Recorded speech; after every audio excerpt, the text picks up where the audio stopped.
श्रीगुरुभ्यो नमः। श्रुतिस्मृतिपुराणानाम् आलयं करुणालयं नमामि भगवत्पादशङ्करं लोकशङ्करं. ஸ்ரீ வி கிருஷ்ணசுவாமியர் சான்ஸ்கிரிட் எஜுகேஷன் ட்ரஸ்டினுடைய அதன் கீழ் வரக்கூடிய ஸ்ரீ டிவி விஸ்வநாத ஐயர், அதே மாதிரி ஸ்ரீ டி வெங்கட்ராம தீட்சிதர் அவர்களுடைய அறக்கட்டளையின் கீழ் இந்த சங்கர ஜெயந்தி வைபவமானது நடைபெற்று வருகிறது. உபன்யாச வடிவில் கல்லூரியில் நடக்கிறது. விசேஷமாக இந்த சங்கர ஜெயந்தி மகோத்சவமானது எங்கள் எல்லோருக்கும் பிராதஸ்மரணீயரான ஷீல ஞான தவங்களில் மூத்தவரான மகாமகோபாத்தியாய பிரம்மஸ்ரீ முல்லைவாசல் மாமா கிருஷ்ணமூர்த்தி சாஸ்திரிகள் அவர்களுடைய திருமாளிகையில் விசேஷமாக நடைபெற்று வர்றது. எவ்வளோ விசேஷமாக கோலாகலமாக இந்த சங்கர ஜெயந்தி வைபவம் நடக்கிறதுனா, வேத பாராயணங்களாகட்டும், பிரஸ்தானத்திரே பாஷ்ய பாராயணங்களாகட்டும், பகவத் பாதாச்சாரியாலுடைய திவ்யமங்கல விக்கிரகத்தினுடைய புறப்பாடு, இப்படியாக விமர்சையாக நடைபெற்று வருகின்ற இந்த சங்கர ஜெயந்தி உற்சவத்தில் பிரதிதினம் சாயங்கால வேளையில் இந்த பிரவச்சன ஆவளிகி உபன்யாச சொற்பொழிவு தொடரானது நடைபெற்று வருகிறது. அந்த சொற்பொழிவின் வரிசையில் இன்றைய தினம் ஸ்ரீ சதீஷ் சர்மா அவர்களுடைய பிரவச்சனமானது நடைபெறவிருக்கிறது. சதீஷ சர்மா அவர்கள், சதீஷ் அண்ணான்னு நாங்கள் அன்போடு கூப்பிடுவோம். சதீஷ் அண்ணா நம்மளுடைய காலேஜினுடைய ஒரு அலுமினி, முன்னாள் மாணவராக இருந்து இந்த கலாசாலையிலேயே வேதாந்தத்தை படிச்சுண்டாருங்கிறது குறிப்பிடத்தக்கது. முல்லைவாசல் மாமா மகாமகோபாத்தியாய ஸ்ரீ கிருஷ்ணமூர்த்தி சாஸ்திரிகள் அவரிடத்தில் அவர் வேதாந்த சாஸ்திரத்தை படித்தார். சதீஷ் அண்ணா பழக்கம் உண்டே தவிர அவரை பற்றி கேட்டுண்டதெல்லாம் நான் மகேஸ்வரன் நம்பூதிரி அவர்கள்ட்ட தான் கேட்டுண்டேன். அவர் ஆசையோடு ஒரு சில விஷயங்களை பகிர்ந்துண்டார். அதுக்கு மேற்கொண்டு ஏதாவது விருதங்கள்லாம் வாங்கியிருக்கேலாம் சொல்லலாமான்னா, ஒன்றும் நீ சொல்ல வேண்டாம், மாமா கிட்ட படித்தங்கிறது மட்டும் சொல்லிக்கோ, அது போகும் அப்படின்னார். அதில் மகேஸ்வரன் நம்பூதிரி அவர்கள் சொன்ன ஒரு முக்கியமான சில விஷயங்களில் ஒன்று என்னென்னா, ரொம்ப சரளமாக பழகக்கூடியவர். இதை நானும் அனுபவித்தது உண்டு. மகாவித்வானாக இருந்தாலும் ஒரு தம்பியை போல ஒரு பிரேமையை காமிச்சு பழகக்கூடிய சதீஷ் அண்ணா அவர்கள் பால்யத்திலிருந்தே மாமாவிடத்தில் அந்தேவாசி, சிஷ்யர் அப்படிங்கிற விஷயத்தில் அந்தேவாசி நம்ம சொல்லிக்கிறது உண்டு. ஆனால் அந்த அந்தே வாசகா, மாமாவிடத்திலேயே குருகுலவாசம் மாதிரி அவர் ஆற்றுலேயே தங்கி அன்னங்கள்லாம் அங்கேயே சாப்பிட்டுண்டு அந்த அளவுக்கு ஒரு பித்ருபக்தியோட மாமாவுக்கும் ஒரு புத்திரவாத்சல்யம் போல் அவர் இருந்து வேதாந்த சாஸ்திரத்தை படித்து மாமாவிடத்திலேயே படித்து ஸ்ருங்கேரி ஸ்ரீசரணால் முன்னிலையில் மகாபரீட்சையெல்லாம் கொடுத்து தெனாலி பரீட்சையை பூர்த்தி பண்ணி இப்படியாக அவர் வேதாந்த சாஸ்திரத்தில் ஒரு சிறந்த பிராத்தியாபகராக நெடுங்காலம் லால் பகதூர் சாஸ்திரி யூனிவர்சிட்டியில் பணிபுரிஞ்சு இப்போ ஒரு 5 வருடங்களாக நேஷ்னல் சான்ஸ்கிரிட் யூனிவர்சிட்டி திருப்பதியில் பிராத்தியாபகராக பணிபுரிந்து வருகிறார். அப்படிப்பட்ட சதீஷ்னாவுடைய உபன்யாசமானது இன்று நடைபெறவிருக்கிறது. அதற்கான ஒரு முன் பீட்டிகையை கொடுத்தருளுமாறு மாமாவிடத்திலேயே நான் பிரார்த்திச்சுக்கிறேன். ஹர ஹர நம பார்வதீபதே வித்யஜானமயா விஷதைக கலா ந ச கிஞ்சன கஞ்சனமஸ்தி குரோ துர்ஜமேவ விதேஹி கிருபாம் சஹஜாம் பவசங்கர தேசிகமே சரணம்.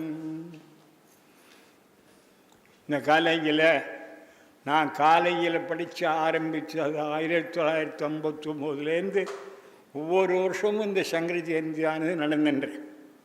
அது பெரிய விஷயம். அப்பொழுது பாலசுப்ரமணிய சாஸ்திரி, சிந்தசேகர் அவள்லாம் பேசுவா.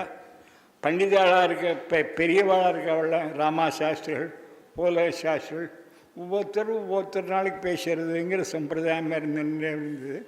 அப்புறம் கொஞ்சம் நாங்கள் வித்வான்கள்லாம் பரமார்த்தானந்தா மற்ற பேரெல்லாம் மரிசேஸ்வரன் இருந்தால் அப்படி இருந்ததில் இப்போது பல வருஷங்களாக இங்கே 10-15 வருஷமாக இங்கே 5 வித்வான்களை போட்டு நடக்கிறதுங்கிறது வைபவமாக நடந்துருக்கு. அதில் இன்றைய தினம் 5 விஷயத்தில் சொல்லப்படுறார். இப்போ என்ன விஷயம்னா, சஹைஜா பிரஜா சிருஷ்டுவா புரோவாச்ச பிரஜாபதி அனேன பிரசவிஷ்யத்வம் ஏஷவோஸ்து இஷ்டகாமதுக்கு. இன்னும் 3வது அத்தியாயத்தில் உள்ள ஒரு ஸ்லோகம் முக்கியமானது. யஜ்ஞங்களெல்லாம் பண்ணும் பொழுது சஹைஜா பிரஜா சிருஷ்டுவா, அது எல்லா புரோவாச்ச பிரஜா எல்லாத்தையும் முதல்ல எப்படி எல்லாம் பண்ண, என்ன ஏகத்து ஒன்றா எதுனா என்ன ஏகத்தினால என்னெல்லாம் நடக்கிறதுன்னு சொல்லி புரோவாச்ச பிரஜால சொல்லிட்டு ஏஷவோஸ்து இஷ்டகாமதுக்கு, இதுதான் உங்களுக்கு வேண்டிய நன்மைகளெல்லாம் கொடுக்கக்கூடியவர். காமதுக்கான எல்லாத்தையும் கொடுக்கக்கூடியதான கர்மாவினால் எல்லாத்தையும் கிடைக்கிறது மட்டுமில்லை. அது மட்டும் இல்லை, தேவதைகள்லாம் நமக்கு உள்ளது கொடுக்குறா, நமக்குள்ள தேவதையை கொடுக்குற. இது பரஸ்பரம் பாவயந்தா சயப்பரகம் அவாப்சத்தான்னு ஒரு விஷயத்தில் தேவான் பாவயதா அனேன தே தேவா பாவயந்துவா பரஸ்பரம் பாவயந்தா ஸ்ரேயப்பரமபாப்சதா அப்படிங்கிற ஒரு விஷயத்தில் முக்கியமான விஷயத்தை ரொம்ப எடுத்து நல்ல விஷயங்கள் நடத்துகிறார். இல்லை சதீஷுங்கிறவர் இந்த காலேஜில் முதல்வர் இதிலிருந்து இப்போது காலேஜில் அந்த சம்ஸ்கிருத யூனிவர்சிட்டி டெல்லியிலிருந்து இங்கே இருந்தார். அதில் ரொம்ப நன்றாக இருந்திருக்கார். அப்பேற்பட்டவருடைய உபன்யாசத்தை இன்றைய தினம் 3வது அத்தியாயத்தை சுருக்கமாக சொல்லப்படுறார். அந்த விஷயத்தை கேட்டு எல்லோரும் சந்தோஷப்படணும் அப்படிங்கிறதாக கேட்டுக்கிறேன். மேற்கொண்டு விஷயத்தை சொல்லலாம். ஹர ஹர நம பார்வதி பதே. ஈஸ்வரோ குருராத்மேதி மூர்த்திபேத விபாகினே व्योमवद् व्याप्तदेहाय दक्षिणामूर्तये नमः. विश्वं दर्पणदृश्यमाननगरी तुल्यं निजान्तर्गतं पश्यन्नात्मनि मायया बहिरिवोद्भूतं यथा निद्रया यः साक्षात् कुरुते प्रबोधसमये स्वात्मानमेवाद्वयं तस्मै श्रीगुरुमूर्तये नम इदं श्रीदक्षिणामूर्तये.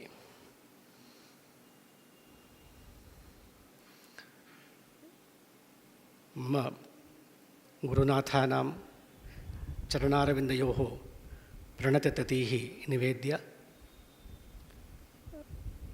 गुरुपुत्राणाम् अण्णा चरणयोः अपि साष्टाङ्गं प्रणतततीः विनिवेद्य अत्र विराजमानानां पण्डिततल्लजानां मणि आचार्यसदृशानाम् अभिवादनं कृत्वा अन्यांश्च अभिवन्द्य यथामति भगवद्गीतायाः तृतीयाध्यायम् अवलम्ब्य किञ्चित् प्रस्तूयते. இந்த பகவத்கீதை 3வது அத்தியாயத்தை பற்றி குருநாதர் சொல்லிக் கொடுத்த விஷயங்களில் எவ்வளோ ஞாபகம் இருக்கோ அந்த ஞாபகம் இருக்கிற கருத்தில் என்னுடைய சம்ஸ்காரமும் சேர்ந்து எவ்வளோ கெடுக்காமல் இருக்குமோ அந்த அளவுக்கு சொல்கிறதுக்கு முயற்சி பண்ணுறேன். நம்ம கீதை அப்படின்னு சொல்கிறோம், பகவத்கீதை அப்படிங்கிறோம். இதுக்கு என்ன பேர் சம்ஸ்கிருதத்தில்னு கேட்டால் பகவத்கீதா அப்படின்னு சொல்கிறா.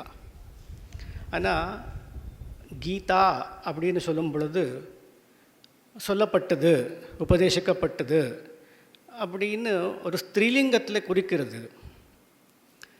விசேஷமானது நிச்சிதமாக இருந்தாலே மட்டுமே குறிப்பிட்ட லிங்கத்தில் சொல்ல வேண்டும். அப்போது இது ஒரு விசேஷணமாக தெரிகிறது கீதா அப்படிங்கிறது. இப்போ விசேஷம் என்ன? விசேஷம் நிச்சயமாக ஸ்திரீலிங்கத்திலேயே இருந்தாகணும். அப்போ என்ன விசேஷம் இது? இது பாதி பேராகிடுது. இப்போது கீதாங்கிறது முழு பேர் இல்லை, பகவத்கீதா அப்படிங்கிறது. அதனால தான் பிரதி அத்தியாயத்தினுடைய கடைசியில் ஸ்ரீமத் பகவத்கீதாசு உபனிஷத்சு அப்படின்னு கொடுக்குறார். அப்போது மொத்தம் பேர் என்னாச்சுன்னா ஸ்ரீமத் பகவத்கீதோபனிஷத் அப்படின்னு பேர். உபனிஷத்துங்கிற சப்தம் ஸ்திரீலிங்கத்தில் இருக்குது, அதனால பகவத்கீதா அப்படிங்கிறது கூட அதுக்கு விசேஷணமாக ஸ்திரீலிங்கத்தில் இருக்குது. பகவானால் உபதேசிக்கப்பட்ட உபனிஷத்தினுடைய தத்துவம் அப்படின்னு இதுக்கு அர்த்தம். அந்த பகவத்கீதையில் 3வது அத்தியாயத்தில் நம்ம இன்றைக்கி விசாரம் பண்ணணும். இந்த 3வது அத்தியாயத்தில் 4-5 விஷயங்கள் இருக்குது. கர்மா யார் பண்ணணும், யாருக்கு நைஷ்கர்மியம் சித்திக்கிறது, இது ஒன்று. அவளுக்குள்ளேயே பிரகிருத்தியுடைய குணங்களோட சேர்ந்து ஆசக்தி யாருக்கு ஏற்படுறது, யாருக்கு ஏற்படலை, 2வது. 3வது லோக சங்கிரகம் அப்படிங்கிற ஒரு விஷயத்தை சொல்கிறார். அதுக்கப்புறம் ராகத்வேஷங்கள் அப்படிங்கிறத பற்றி பேசுகிறார். அப்புறம் காமஹா அப்படின்னு ஒரு பெரிய வைரி இருக்கார், அவர் எப்படி ஜெயிக்கிறது அப்படின்னு பகவான் அந்த 5 விஷயங்களை பற்றி பேசுகிறார். இப்படியாக இந்த 3வது அத்தியாயம் அமைஞ்சிருக்கு. இப்போ இந்த பதில் தானே பகவான் சொல்கிறார். இந்த பகவத்கீதை அப்படின்னு சொன்னால் பகவானால் உபதேசிக்கப்பட்ட உபனிஷத்துன்னு நம்ம தெரிஞ்சுட்டோம். ஆனால் இந்த 18 அத்தியாயத்தில் பகவான் உபதேசிக்க ஆரம்பித்ததே 2வது அத்தியாயத்தில் 11வது ஸ்லோகத்திலிருந்தே. அப்போது முதல் அத்தியாயத்திலேருந்து ஆரம்பித்து 2வது அத்தியாயத்தினுடைய 10வது ஸ்லோகம் வரைக்கும் பகவத்கீதை இல்லையே, பகவான் பேசவே இல்லையே அப்படின்னு ஒரு கேள்வி வரலாம். இந்த கேள்விக்கு ஒரு சககாரியாக, சப்போர்ட்டிவாக பகவத்பாதர் பாஷ்யம் அது வரைக்கும் எழுதலை, அதுக்கு மேற்கொண்டதாக எழுதுகிறார். அதுவும் ஒரு ஹேத்துவாக அமைகிறது. அதுக்கு என்ன பெரியவா எல்லா பதில் சொல்கிறான்னு கேட்டால், எப்போவுமே இந்த வைத்திய சாஸ்திரத்தில் ஒரு மருந்து பற்றி பேசினா இதுதான் மருந்து அப்படின்னு பேசினா எதுக்கு மருந்துன்னு சொல்லணுமே. இப்போ ரோகமும் சொல்லி, ரோக லக்ஷணங்களை சொல்லி, அதுக்கப்புறம் அந்த ரோகத்தை போக்கக்கூடிய மருந்தை பற்றி பேசணும். அதனால தான் முதல் அத்தியாயம் ரோகத்தை பற்றி பேசுகிறது.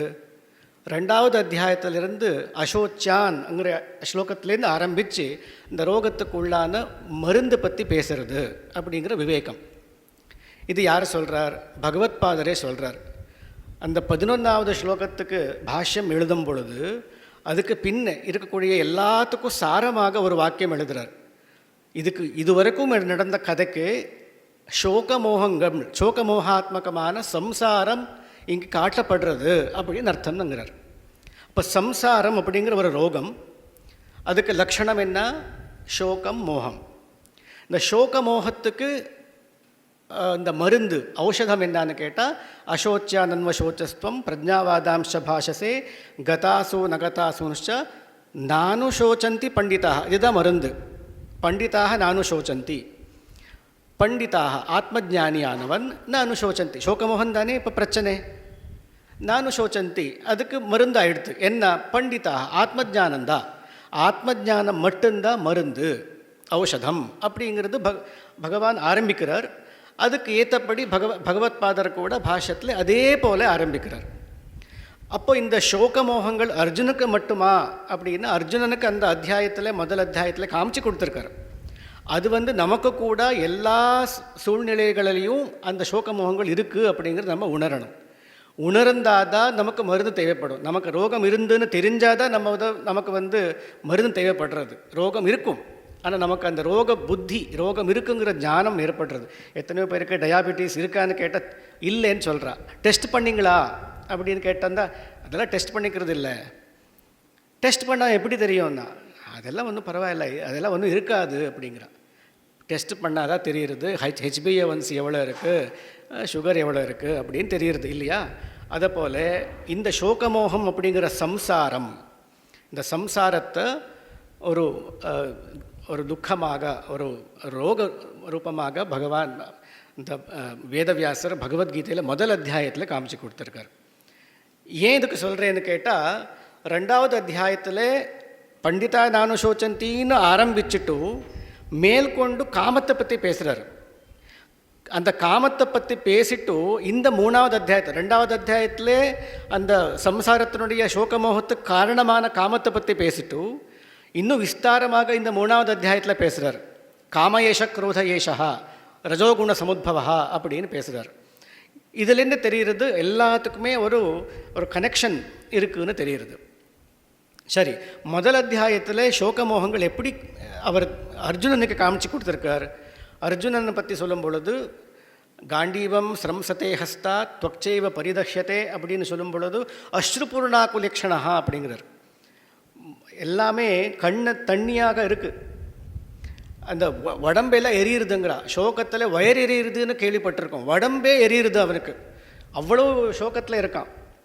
இப்போ சோகம் அதிகமான என்ன ஆகும்னா மோகம் ஏற்படுறதுன்னா ஒரே உதாரணம் நம்ம பார்க்கலாம். முதல் அத்தியாயத்தில் பாபமேவாஸ்ரயே தஸ்மான் ஹத்வைதா நாத்ததாயினா அப்படின்னு அர்ஜுனன் சொல்கிறான். இந்த ஆத்ததாயிகளை கொன்னுட்டால் நமக்கு பாப்பந்தான் வரும் அப்படின்னு அர்ஜுனன் கிருஷ்ணர்கிட்ட சொல்கிறான். ஏன் ஆத்ததாயிகள்னா யார் அப்படின்னு கேட்டால் அதுக்கு தர்மசாஸ்திரங்கள் லக்ஷணங்கள் சொல்கிறா. அக்னிதா கரதா சஸ்திரபாணி தனாபகா க்ஷேத்திரதாராபஹர்த்தாச்ச ஷடேதே ஹேத்ததாயினா அப்படின்னு சொல்கிறா. ஆத்ததாயிகள் அப்படின்னா யார் உயிரோட எரிக்கிறதுக்கு இருக்கிறாரோ, அதே போல் விஷத்தை கொடுத்து வதம் பண்ணுறாரோ, சம்ஹாரம் பண்ணுறாரோ, அக்னிதோ கரதச்சைவ சஸ்திரபாணி எதிராளி கையில் சஸ்திரம் இல்லாதப்போ கூட சஸ்திரத்தினாலே ஆகாத்தம் பண்ணி வதம் பண்ணுறாரோ, தனாபகா வஞ்சனையாக இன்னொருத்தருடைய சொத்தை அபகரிக்கிறாரோ, க்ஷேத்திரத்தை அபகரணம் பண்ணுறவரோ, இன்னொருத்தருடைய பத்னியை அபகரணம் பண்ணுறவரோ, இதில் எது ஒன்று பண்ணியிருந்தாலும் அவனுக்கு ஆத்தத்தாயின்னு பேர். இந்த கௌரவர்கள் எல்லாமே பண்ணி வச்சிருக்கார். வாரணாவதத்தில் பாண்டவாளை உயிரோட கொளுத்துறதுக்கு பிளான் போட்டு கொளுத்தியாச்சு. அக்னிதா கரதா பீமனுக்கு லட்டு, அதில் விஷத்தை கொடுத்து நிறைய லட்டுவை திணிப்பிச்சு நதிக்குள்ளே போட்டுட்டான். அக்னிதா கரதா சஸ்திரபாணி அப்புறம் வரப்போகிறது. அபிமன்யுவை சம்ஹாரம் பண்ணும் பொழுது 8 பேர் அவன் நிஷஸ்திரமாக இருந்தாலும் கூட சஸ்திரபாணிகளாக இருந்து சம்ஹாரம் பண்ண போகிறார். அது மேல் கொண்டு வர போகிறார். இருந்தாலும் அதுவும் இருக்குதுன்னு வச்சுக்கோங்க. தனாபகா தியூதத்தில் க்ஷேத்திரத்தையும் தனத்தையும் அபகரணம் பண்ணார். தாராபஹர்த்தா கூட இருக்குது. இந்த ஜெயத்ரதன் பாண்டவாள் எல்லாம் வனவாசம் பண்ணும் பொழுது திரௌபதி அபகரணம் பண்ணிட்டு போயிட்டான். அந்த அபகரணம் பண்ண ஜெயத்ரதனுக்கு இவன் ஆசிரியம் கொடுத்துருக்கான் இந்த யுத்தத்தில் கௌரவன். இப்போ அவனுக்கு ஆசிரியம் கொடுத்ததுனால அந்த தோஷம் இவனுக்கு வருது.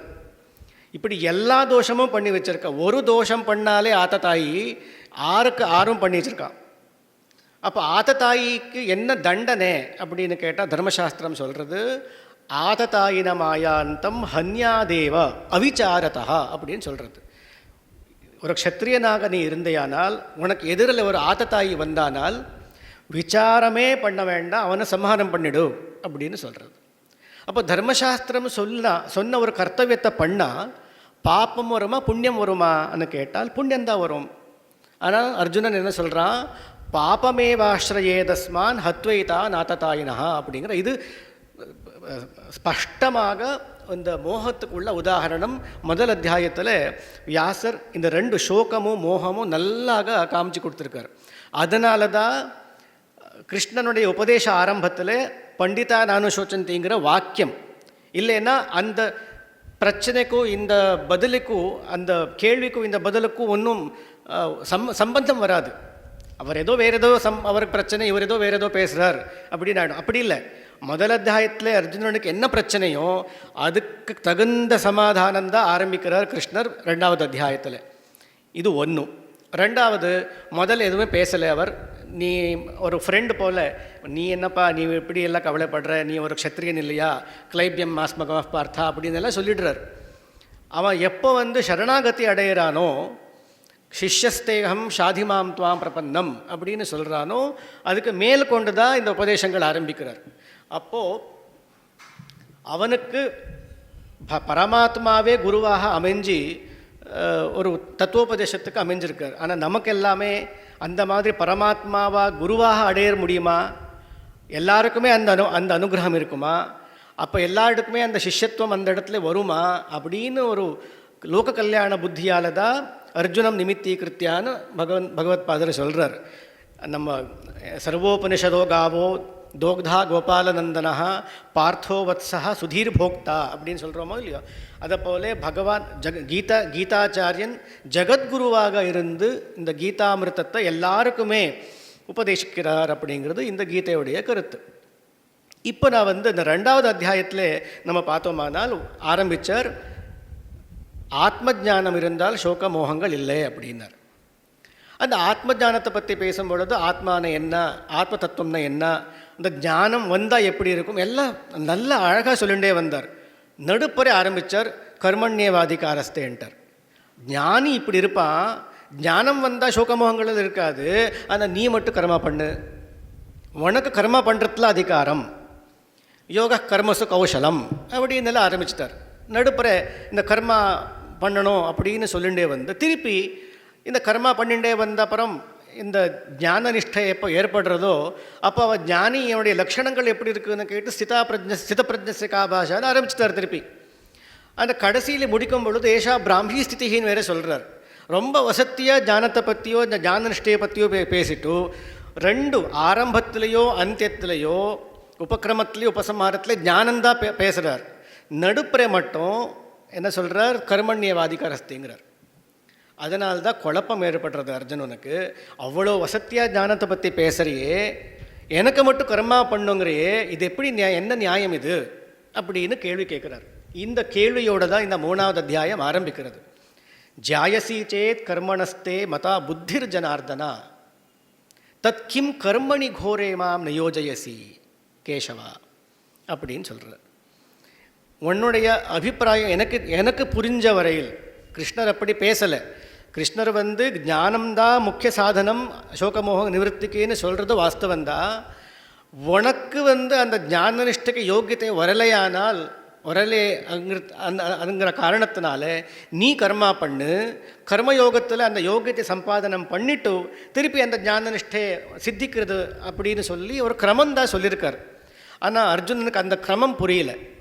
ஏன்னா ஞானத்தை பற்றி வசத்தியாக பேசுகிறேன், மதா புத்தி ஜாயசி, இந்த புத்தினா ஞானம், ஞானந்தான் கர்மத்தை விட சிரேஷ்டம் அப்படின்னு உனக்கு அபிப்பிராயம் இருக்கிற போல எனக்கு தெரிகிறது. அப்படி இருந்தால் எனக்கு மட்டும் இந்த கோரம்னு ஏன் சொல்கிறான்னா, இந்த அர்ஜுனனுடைய கர்மமானது க்ஷத்ரிய கர்மா, யுத்தம் வதம் பண்ண வேண்டியிருக்கு, கோரமான கர்மா. அவாவானுக்கு அந்தந்த கர்மத்தில் ஹிம்சை பண்ணி தான் பண்ண வேண்டியிருக்கு. ஹிம்சை இல்லாத எந்த கர்மமும் கிடையாது.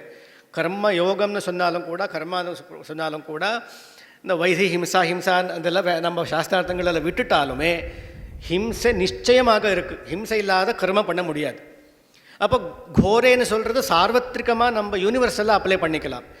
ஞானம்னா அந்த ஞான நிஷ்டையில் இருக்கும் பொழுது இந்த எந்த விதமான கோரம் இல்லை, அஹிம்சை தான் இருக்குது. நீ ஹிம்சாத்மகமான கர்மாவை பண்ண சொல்கிறியே, எதுக்காக பண்ண சொல்கிற அப்படின்னு முதல்ல ஆரம்பிக்கிறார். அதுக்கப்புறம் வியாமிஸ்ரேணேவ வாக்கியேனா புத்தி மோகே சீவமே தது ஏகம் வத நிச்சித்யா. நீ 2 சொல்லின்னு இருக்க, கர்மா புத்தி 2 சொல்கிற, குழப்பம் ஏற்படுறது. புத்தி நீ பண்ணுங்கிற, உனக்கு இதுதான் கரெக்ட் சரிங்கிற, ஞானமும் வசதியாக பேசுகிற, ரொம்ப குழப்பமாக பேசுகிறேன்னு சொல்லலை, மோக எசி இவாங்கிறார். நான் ஏமாந்து போகிறேன், நீ உன்னுடைய வார்த்தை அப்படி இருக்குது, நீ குழப்புறேன்னு நான் சொல்லலை, நீ சொன்ன உன்னுடைய வாக்கியமானது எனக்கு பிரமத்தை ஏற்படுத்துறது அப்படின்னு ரொம்ப ஜாகிரதையாக சொல்கிறார்.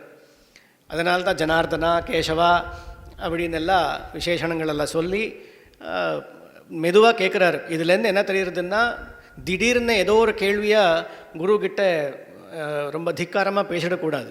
என்ன கேள்வி இருந்தாலும் ரொம்ப ஜாகிரதையாக பேசணும். அதனால் கேள்வி கேட்குற அந்த கருத்து கன்வே ஆகணும், ஆனால் அதில் அவிநயம் கொஞ்சம் கூட உள்ளே நுழையாமல் இருக்கணும்.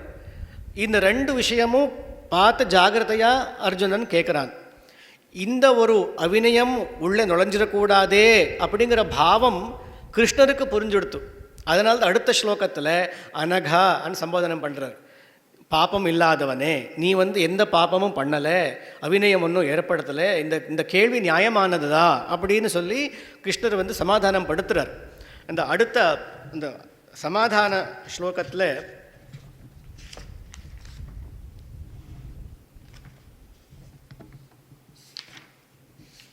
என்ன ஆரம்பிக்கிறாருன்னு கேட்டால், நான் இப்போ தான் போன அத்தியாயத்தில் சொன்னேனே அப்படின்னு எல்லாம் சொல்லலை. ரொம்ப இதுவாக பேசுகிறார். இந்த எங்கிருந்து இன்ட்ரொடக்ஷன் கொடுக்கணுமோ அங்கிருந்தே சொல்கிறார். உன்னுடைய கேள்விக்கு பதில் நான் சொல்கிறேன். இந்த ஒரு விபாகம் இருக்கே, ஞானம் கர்மா அப்படிங்கிறது இப்போ பண்ணதில்லை. லோகேஸ்மின் விவிதானிஷ்டா புரா புரோக்தா மயானகா. புறா சிருஷ்டி காலத்திலேயே இந்த விபாகம் பண்ணியிருக்கேன். சனகாதிகளுக்கெல்லாம் ஞான நிஷ்டையும், மரீச்சாதிகளுக்கு கர்மநிஷ்டையும் நான் பிரித்து கொடுத்து தான் நான் உபதேசம் பண்ணியிருக்கேன். இப்போ இந்த விஷயத்தில் சொன்னதுன்னு கிடையாது. இந்த விபாகமானது ரொம்ப பழசான விபாகம். ஞான யோகேன சாங்கியானாம், கர்மயோகேன யோகினாம் அப்படின்னு இந்த கர்ம விபாகம், ஞான நிஷ்டே கர்ம நிஷ்டே அப்படிங்கிற விபாகத்தை பற்றி சொல்கிறார். இந்த விபாகம் ஏன் பண்ணியிருக்கார் அப்படின்னு கேட்டால், ஏன் ஞான மார்க்கம் வசதின்னா நம்ம எல்லா கர்மாத்தையும் விட்டுட்டு உட்காந்துக்கலாமே, ஞானத்தை ஆத்மாவை பற்றி யோசனை பண்ணிட்டு உட்காந்துக்கலாமே, ரொம்ப வசதியாதாச்சே, வசதி நீ தானே சொல்கிற அப்படின்னா நைஷ்கர்மியம் அப்படின்னு சொல்வா. இந்த ஞான நிஷ்டைக்கு நைஷ்கர்மியம் அப்படின்னா இந்த கர்மாவை பண்ணாமல் இருக்கிறதுன்னு அர்த்தம் கிடையாது. கர்மா தானாக விட்டு போகும். கர்மா தானாக விட்டு போகணும். நம்ம கர்மாவை விடுறது கிடையாது. நம்மளால் கர்மா விட முடியாது அப்படிங்கிறத இவர் சொல்கிறார் இந்த ஸ்லோகத்தில். நான் கர்மணாம் அனாரம்பாத் நைஷ்கர்மியம் புருஷோஷ்ணுதே. நான் கர்மா பண்ணாமல் இருக்கேன் அப்படின்னா நைஷ்கர்மியம் சித்திக்காது. நான் கர்மாவை விட்டுட்டேன் அப்படின்னா கர்மா என்ன விடாது. நான் சந்நியாசானாதேவன, சந்நியாசம் வாங்கிட்டேனே, கர்மாவில் விட்டுட்டேனே அப்படின்னா ஒன்றும் வேலைக்காகாது. நஜ சந்நியாசனாதேவ சித்திம் சமதிகச்சதி அப்படின்னு. இந்த சந்நியாசம் வாங்கினதுனால எனக்கு ஞான நிஷ்டை வந்துடுத்து, எனக்கு வேண்டிய மோட்சமோ ஸ்ரேயஸோ வந்துடுத்து அப்படின்னா கிடையவே கிடையாது. கர்மாவை பண்ணலை அப்படின்னதுனால நைஷ்கர்மியம் சித்திச்சிடாது. கர்மா பண்ணி தான் ஆகணும். கர்ம தானாக தான் விட்டு போகணும் அப்படின்னு சொல்லி இந்த இடத்துல சொல்கிறார். ந கர்மணா மனாரம்பா நைஷ்கர்மியம் புருஷோஷ்ணுதே நச்ச சந்நியசனாதேவா சித்திம் சமதிகச்சதி அப்படின்னு. ஏன் அப்படின்னு கேட்டால், ஏதாவது இந்த கர்மா அப்படிங்கிறது ஸ்வபாவமாக இருக்குது. நமக்கு கர்மா ஸ்வபாவமாக இருக்குது. ஸ்வபாவமாக இருக்கிறது நம்மளால் விட முடியாது. எது நம்மளுடைய ஸ்வபாவமோ அதை நம்மளால் விட முடியாது. அக்னிக்கு சுடுறது ஸ்வபாவம்னா அக்னி ஒரு நாள் அந்த ஸ்வபாவத்தை விட்டுடுமா அப்படின்னா அது விட முடியாது. ஸ்வபாவமாக இருக்குது. ஸ்வபாவோ துரதிக்கிரமஹா அப்படின்னு சொல்கிறார். அதுதான் இங்கே சொல்கிறார், நஹி கஷ்டித் க்ஷணமபி ஜாத்து திஷ்டதி அகர்ம கிருத்து. ஒரு க்ஷணம் கூட நம்ம கர்மா பண்ணாமல் இருக்க முடியாது. இதுக்கு மேல் கொண்டு சொல்ல போகிறார். இல்லாமல் நம்ம உட்கார முடியுமே, என்ன கர்மா என்ன கர்மேந்திரிகளாலே பண்ணக்கூடியதானே, அது பண்ணாமல் நான் உட்கார முடியுமே என்ன அடுத்த கேள்வி வருது. அதுக்கு முன்னாடியே சொல்கிறார், முடியாது. ஒரு க்ஷணம் கூட கர்ம பண்ணாமல் இருக்க முடியாது. நஹி கஷ்டித் க்ஷணமபி ஜாது திஷ்டத்தை கர்ம கிருத்து காரியத்தே ஹவஷ கர்ம சர்வ பிரகிருதிஜைர் குணை. நீயாக கர்ம பண்ணலேங்கிறதெல்லாம் அபிமானம், இதெல்லாம் ரொம்ப பொய். பிரகிருத்தின்னு ஒன்று இருக்குது, அந்த பிரகிருதி ஒன்றை பண்ண வைக்கிறது, இதுதான் உண்மை அப்படின்ற. பிரகிருதி இல்லை 3 குணங்கள் இருக்குது. சத்வகுணம், ரஜோகுணம், தமோகுணம் அப்படின்னு 3 குணம். சத்வகுணம் ஞானத்துக்கு காரணமாக இருக்குது, பிரகாசத்துக்கு காரணமாக இருக்குது, சந்தோஷத்துக்கு காரணமாக இருக்குது. ரஜோகுணம் அப்படிங்கிறது பிரவೃತ್ತಿக்கு காரணமாக இருக்குது, காமாதிகளுக்கு காரணமாக இருக்குது. தமோகுணம் அப்படிங்கிறது அஜ்ஞானத்துக்கு காரணமாக இருக்குது, நித்ராதி தோஷங்களுக்கு காரணமாக இருக்குதுன்னு சொல்லி பிரகிருதி 3 குணங்களோடு இருக்குதுன்னு சொல்கிறான்.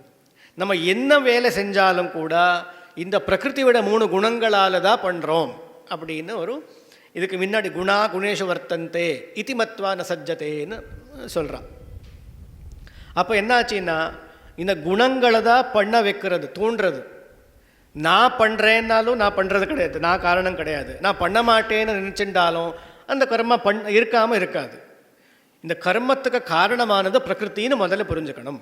இந்த பிரகிருத்தியோட இந்த குணங்கள் அதுக்கு டிபெண்ட்டாக பரவசமாக இருந்து இந்த ஜந்துன்னு எல்லாருமே மனுஷன் முக்கியமாக நம்ம இப்போ பேசக்கூடியது, இந்த மனுஷன் கர்மா பண்ணிட்டு தான் இருப்பான். நான் வந்து நைஷ்கர்மியம் அடைஞ்சிடுறேனே, கர்மா பண்ணாமல் இருந்துட்டு நைஷ்கர்மியத்தை அடைஞ்சிடுறேனே, சன்னியாசத்தை வாங்கிடுறேனே, எனக்கு வந்து ஞான நிஷ்டை வந்துவிடுமேன்னா முடியவே முடியாது.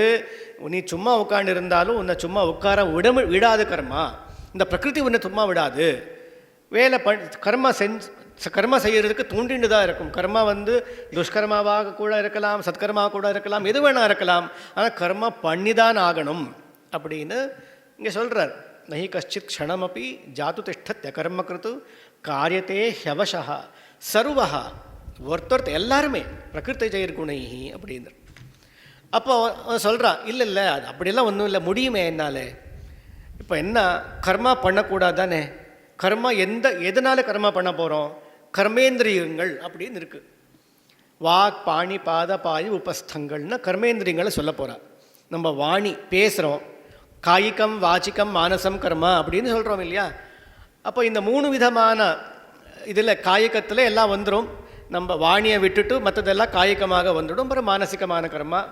இது எல்லாமே இந்த கர்மேந்திரியங்கள் எல்லாத்தையும் நான் கட்டுப்படுத்திடுறேன். கட்டுப்படுத்திட்டு பேசாமல் உட்காண்டிருக்கேன், கர்மா நடக்கலையே, நைஷ்கர்மியம் வந்துவிடுத்தே அப்படின்னா அதெல்லாம் வராது. கர்மேந்திரியாணி சம்யம்யா. இப்போ மனசு மட்டும் சும்மா இருக்குமா? மனசு எல்லா இடத்துக்கும் போயின்னு இருக்கு. எல்லா விதமான ஆசைகளும் பற்றி பேசுகிறது, எல்லா விதமான விஷயங்களை பற்றி யோசிக்கிறது. அது வேணும், இது வேணும், அது கிடைக்கலையே, இது கிடைக்கலையே, அவர் வந்தாரா போனாரா. ஒரு ஜபத்துக்குன்னு உட்காண்டாலே வேறு யாரும் இருக்க வேண்டியதில்லை. ஆனால் எல்லா பிரபஞ்சமும் நம்ம கண்ணு மந்தில் வந்துடும். எல்லாரும் இருக்கிறச்சே நம்ம எல்லாரும் பற்றி யோசிக்கிறது இல்லை. யாரும் இல்லாமல் இருக்கிறச்சு நான் தனியாக இருந்து ஜபம் பண்ணுறேன்னு உட்காண்டா சமஸ்த பிரபஞ்சமும் நம்ம கண்ணெதிர்க்கு வந்துடும். அப்படி இருக்குது, ஒரு விசித்திரமாக இருக்குது. அதனால் கர்மேந்திரியாணி சம்யம். நீ எதமோ கர்மேந்திரியங்கள் அடக்கிட்டேன் பரவாயில்ல, ஆனால் ஞானேந்திரியங்கள் இருக்கே. இந்த ஞானேந்திரியங்களால் மூக்கு கண்ணு இதில் எல்லா விஷயங்களும் கிரகணம் பண்ணிட்டு இருக்கே. நீ இந்த கிரகணம் பண்ணிட்டு மனசாலையும் நல்லா ஆக சந்தோஷமாக இருக்குது, இது ரொம்ப இருக்குது, நல்லா இருக்குது, இன்றைக்கி குலாப் ஜாமுன் போட்டால், இன்றைக்கி வந்து பாயசம் போட்டால், எல்லாமே ஆஸ்வாதனம் பண்ணிட்டு தானே இருக்கு. நீ எல்லா ஞானேந்திரியங்களால் ஆஸ்வாதனம் பண்ணிண்டு கர்மேந்திரியங்களை மட்டும் நீ வந்து அடக்கிண்டு இருந்தேன்னா இதுக்கு வந்து நைஷ்கர்மியம்னு பேரே கிடையாது. இதுக்கு தனி பேர் உண்டு, தனியான ஒரு டைட்டில், அவார்டெல்லாம் கொடுக்குறாளோ இல்லையோ. அந்த மாதிரி இந்த மாதிரி ஒரு వ్యక్తిக்கு ஒரு அவார்டு கொடுக்குறாரு கீதாச்சாரியரான கிருஷ்ணர். என்னன்னா மித்யாச்சாரி அப்படின்னு பேர். ஆச்சாரியால் சொன்னார்னு சொல்லி ரவிக்குமார் அவர் சொன்னார் எனக்கு. அவருக்கு பேர் மித்யாச்சாரின்னு அவார்டா அபினவ வித்யா தீர்த்த மகாஸ்வாமிகள் சொன்னார் அவருடைய பிரவச்சனத்தில்னு ரவிக்குமார் சொன்னார். ஸோ மித்யாச்சாரிங்கிற அவார்டு கொடுக்குறாரா. இப்போ இந்த மாதிரி யார் வந்து கர்மேந்திரியங்கள் எல்லாம் அடக்கிண்டு ஞானேந்திரியங்களை மட்டும் திறந்துண்டு ரொம்ப சந்தோஷமாக இருக்காரோ அவருக்கு மித்யாச்சாரின்னு பேர். ஸோ அதெல்லாம் நைஷ்கர்மியத்துக்கு வராது. இப்போ என்ன விஷயம்? நைஷ்கர்மியம் கர்மா, இது 2 தானே விஷயம். ஞான நிஷ்டை என்ன, ஞானம் கிடைச்சா கர்ம பண்ண வேண்டாங்கிற ஒரு ஆசை தானே. ஞானம் வந்தால் கர்ம பண்ணாமல் பேசாமல் இருக்கலாங்கிற ஆசை, அது வராதுன்னு சொல்லிட்டு இருக்கார். நீ வந்து எவ்வளோ முயற்சி பண்ணாலும் நான் கர்ம பண்ணாமல் இருக்கேன் சும்மா இருக்கேன்னு சொன்னால் அப்படியெல்லாம் வராது. அது ரொம்ப கஷ்டம். அதுக்கு நீ கர்ம பண்ணிதான் கர்ம நைஷ்கர்மியம் பண்ண வேண்டிய வருமே தவிர கர்ம பண்ணாமல், அதான் ந கர்மணாம் அனாரம்பாத், கர்ம பண்ணவே ஆரம்பிக்கலை நைஷ்கர்மியம் எனக்கு வேணும் அப்படின்னு கேட்டால் எப்படி இருக்கும்? அது முடியவே முடியாதுன்னு தான் கிருஷ்ணர் இங்கே சொல்கிறார். இந்த மொத்தம் அத்தியாயத்தில் 2 பட்சங்களும் சமானாந்தரமாக கொடுக்குறார். ஒன்று இப்படி, ஒன்று இப்படி, ஒன்று இப்படி, ஒன்று இப்படி. எக்ஸாம்பிள்கள், அப்புறம் பிரகிருதிக்கு சக்தியோக இருந்தால் ஆசக்தியோடு இருந்தால் எப்படி, ஆசக்தி இல்லாதவன் எப்படி, அசூயை இருந்தால் எப்படி, அசூயை இல்லாமல் இருந்தால் எப்படி, எல்லாத்துக்குமே பேரலல் திருஷ்டாந்தங்களை வந்து பகவான் கொடுத்துட்டே போகிறார் இங்கே. ஸோ அப்படி இப்போ என்னாச்சுன்னா ஒரு எக்ஸாம்பிள் கொடுத்தார். என்ன, கர்மேந்திரியங்களை அடக்கிட்டு ஞானேந்திரியங்களை ஓப்பன் பண்ணி விட்டான் சேனல். அவனுக்கு பேர் மித்யாச்சாரி. இதுக்கு மாறுபாடாக இன்னொரு எக்ஸாம்பிள், கர்மேந்திரியங்கள் எல்லாம் வச்சுட்டு கர்மாவை பண்ணுறான், ஞானேந்திரியங்களை நியமனம் பண்ணிட்டான். இதுக்கு மாறுதலாக இருக்குது, நேர் மாறுதலாக இருக்குது, வேறாக இருக்குது. என்னன்னா எஸ்து இந்திரியாணி மனசா சம்யம்யா ஆரபத்தேன்னு என்ன கர்மா பண்ணுறான், விஹிதமான கர்மா. என்ன கர்மான்னு இதுவரைக்கும் பேசலை, கர்மா கர்மா கர்மா மட்டும்தான் சொல்லிட்டு இருக்கார். மேல் கொண்டு தான் சொல்ல போகிறார் என்ன கர்மா அப்படின்னு நிச்சயம் பண்ணி பேச போகிறார். அது வரைக்கும் என்னன்னா கர்மா அப்படின்னு சொல்லிட்டு ஏதாவது கர்மேந்திரியங்களால் ஆரம்பித்து தான் ஆகணும், நகரமணாம் அனாரம்பாத் சொன்னதுனால அதை பற்றியே பேசிட்டு இருக்கார். இப்போ என்னாச்சுன்னா இந்திரியாணி மனசா சஹ சம்யம்யா, எல்லா ஞானேந்திரியங்களையும் மனசோட சேர்த்து நிகிரகம் பண்ண ஆரம்பிச்சிட்டான், நியமனம் பண்ண ஆரம்பிச்சிட்டான். ஆனால் கர்மேந்திரியங்களை ஃப்ரீயாக விட்டாச்சு. அந்த கர்மேந்திரியங்களால் என்ன கர்மாவை பண்ண வேண்டியிருக்கோ அதெல்லாம் கர்மாத்தையும் பண்ணிட்டு இருக்கான். இவருக்கு என்ன பேருன்னா விசிஷ்யத்தேன்ட்டார். அவர் ரொம்ப விசேஷமானவர். இந்த மித்யாச்சாரிங்கிறது ரொம்ப அதமமான ஒரு ஸ்தானம். இது விசிஷ்யத்தைங்கிறார், ஒரு டாப் லெவல். 2 கான்ட்ராஸ்ட் அவர் காமிச்சிட்டார். ஒரு மித்யாச்சாரி ஞானேந்திரியங்களை ஓப்பன் பண்ணி கர்மேந்திரியங்களை அடக்கினா அவன் மித்யாச்சாரி. அதுக்கு நேர் விருத்தமாக ஞானேந்திரியங்களை அடக்கி கர்மேந்திரியங்கள் மூலமாக கர்மாக்களை ஆரம்பிக்கிறான், அவன் விசிஷ்யத்தை, ரொம்ப விசேஷமானவன் அப்படின்னு சொல்லி இங்கே பகவான் 2 விதமான திருஷ்டாந்தங்களும் நமக்கு 2 వ్యక్తిత్వமும் நம்ம காமிச்சு கொடுத்தார். அப்போ கர்மா பண்ணுங்கிறையே என்ன கர்மானை என்ன பண்ணணும், எது வேணாலும் நம்ம கர்மேந்திரியங்களால் பண்ணுறதெல்லாம் பண்ணிட்டு இருக்கலாமா? நீ அப்படி தானே சொன்னேன், ஞானேந்திரியங்களெல்லாம் அடக்கு, கர்மேந்திரியங்களை யூஸ் பண்ணி எல்லா கர்மா பண்ணிடு அப்படின்னா எல்லாமே பண்ணிடலாமா அப்படின்னா, நான் நியதம் குரு கர்மா, நியதம் உனக்கு என்ன சொல்லப்பட்டிருக்கோ அந்த கர்மாவை நீ பண்ணு. ஒரு பிரம்மச்சாரி அப்படின்னா அவனுக்கு அத்தியனந்தான் கர்மா. அந்த அத்தியன காலத்தில் நான் போய் ஒரு இடத்துல யாகத்தை பண்ணி வைக்கிறேனே, ஒரு ஹோமத்தை பண்ணி வைக்கிறேனே, பிரதிகிரகம் பண்ணுறேனே அப்படின்னு அது பரதர்மம் ஆகிடும். மேற்கொண்டு சொல்ல போகிறார், ஸ்வதர்மே நிதனம் ஸ்ரேயா பரதர்மோ பயாபா. ரொம்ப அழகாக தான் இருக்குது, சம்பாவனை கிடைக்கிறது, தானம் கிடைக்கிறது எல்லாமே அழகாக தான் இருக்குது. ஆனால் பிரம்மச்சாரிக்கு அதிகாரமே இல்லை, ஸ்வதர்மே நிதனம் ஸ்ரேயா. அதனால் இதெல்லாம் மேற்கொண்டு வரப்போகிற விஷயம். ஆனால் இப்போ நியத்தம்ங்கிற இடத்துல நான் சொல்ல வரேன், யாருக்கு என்ன விதிச்சிருக்கோ அது மட்டும்தான் பண்ணணும். நியதம் குரு கர்மத்துவம் இல்லை, அகர்மா நைஷ்கர்மியம் ஞானம் அப்படின்னெல்லாம் நீ வசதியாக தானே பேசினே. இப்போ நீ நியதம் குரு கர்மா இதுதானே என்னுடைய முதல் கேள்வியே இதுதானே. இந்த அத்தியாயத்தில் ஆரம்பத்தில் நான் கேட்ட கேள்வியே இது தானே. எதுக்காக கர்மா பண்ணுங்கிறேன்னா கர்ம ஜாயோஹி அகர்மணாங்கிறார். கர்ம பண்ணாமல் இருக்கிறத விட கர்ம பண்ணுறது தான் ஸ்ரேயஸ்கரம், ரொம்ப பெருசு அப்படின்னு. அகர்மாங்கிறதுக்கு கர்ம பண்ணாமல் இருக்கிறது அர்த்தம் இல்லை. அது அடுத்த அத்தியாயத்தில் அகர்மா விகர்மாங்கிறதெல்லாம் விளக்க போகிறார் பகவான். ஸோ இப்போது நமக்கு இப்படி அர்த்தம் பண்ணிப்போம். கர்ம விட்டு போகிறதுன்னு வச்சுப்போமே, நம்ம கர்ம பண்ணாமல் இருக்கிறத விட கர்ம பண்ணுறது பெருசு அப்படின்னு வச்சுப்போம் இப்போதைக்கு. இந்த அத்தியாயத்தை பொறுத்த வரைக்கும், இந்த கேள்விக்கு பொறுத்த வரைக்கும், நீ நைஷ்கர்மியம்னா என்ன நினச்சிட்டு இருக்க, நீ கர்ம பண்ணாமல் இருக்கிறதுன்னு நினச்சிட்டு இருக்க. அது இல்லை, அது விட கர்ம பண்ணுறது தான் விஷயம். ஏன்னா நீ கர்ம பண்ணிகிட்டே இருந்தால் கடைசியில் நைஷ்கர்மியம் தானாக சித்திக்கும். நீயாக நான் கர்ம பண்ணலேன்னு ஆரம்பித்தேன்னா எதுக்குமே வேலைக்காகாது அப்படிங்கிறது திருப்பி ஒரே விஷயந்தான் பேசுகிறார். அதுக்கு என்ன சொல்கிறாருன்னா, அபியாசி பூயஸ்துவம் பவதி அர்த்தஸ்ய பூயஸ்துவம் அஹோ தர்ஷனியா அப்படின்னு பாமதியில் அர்த்தஸ்ய பவதி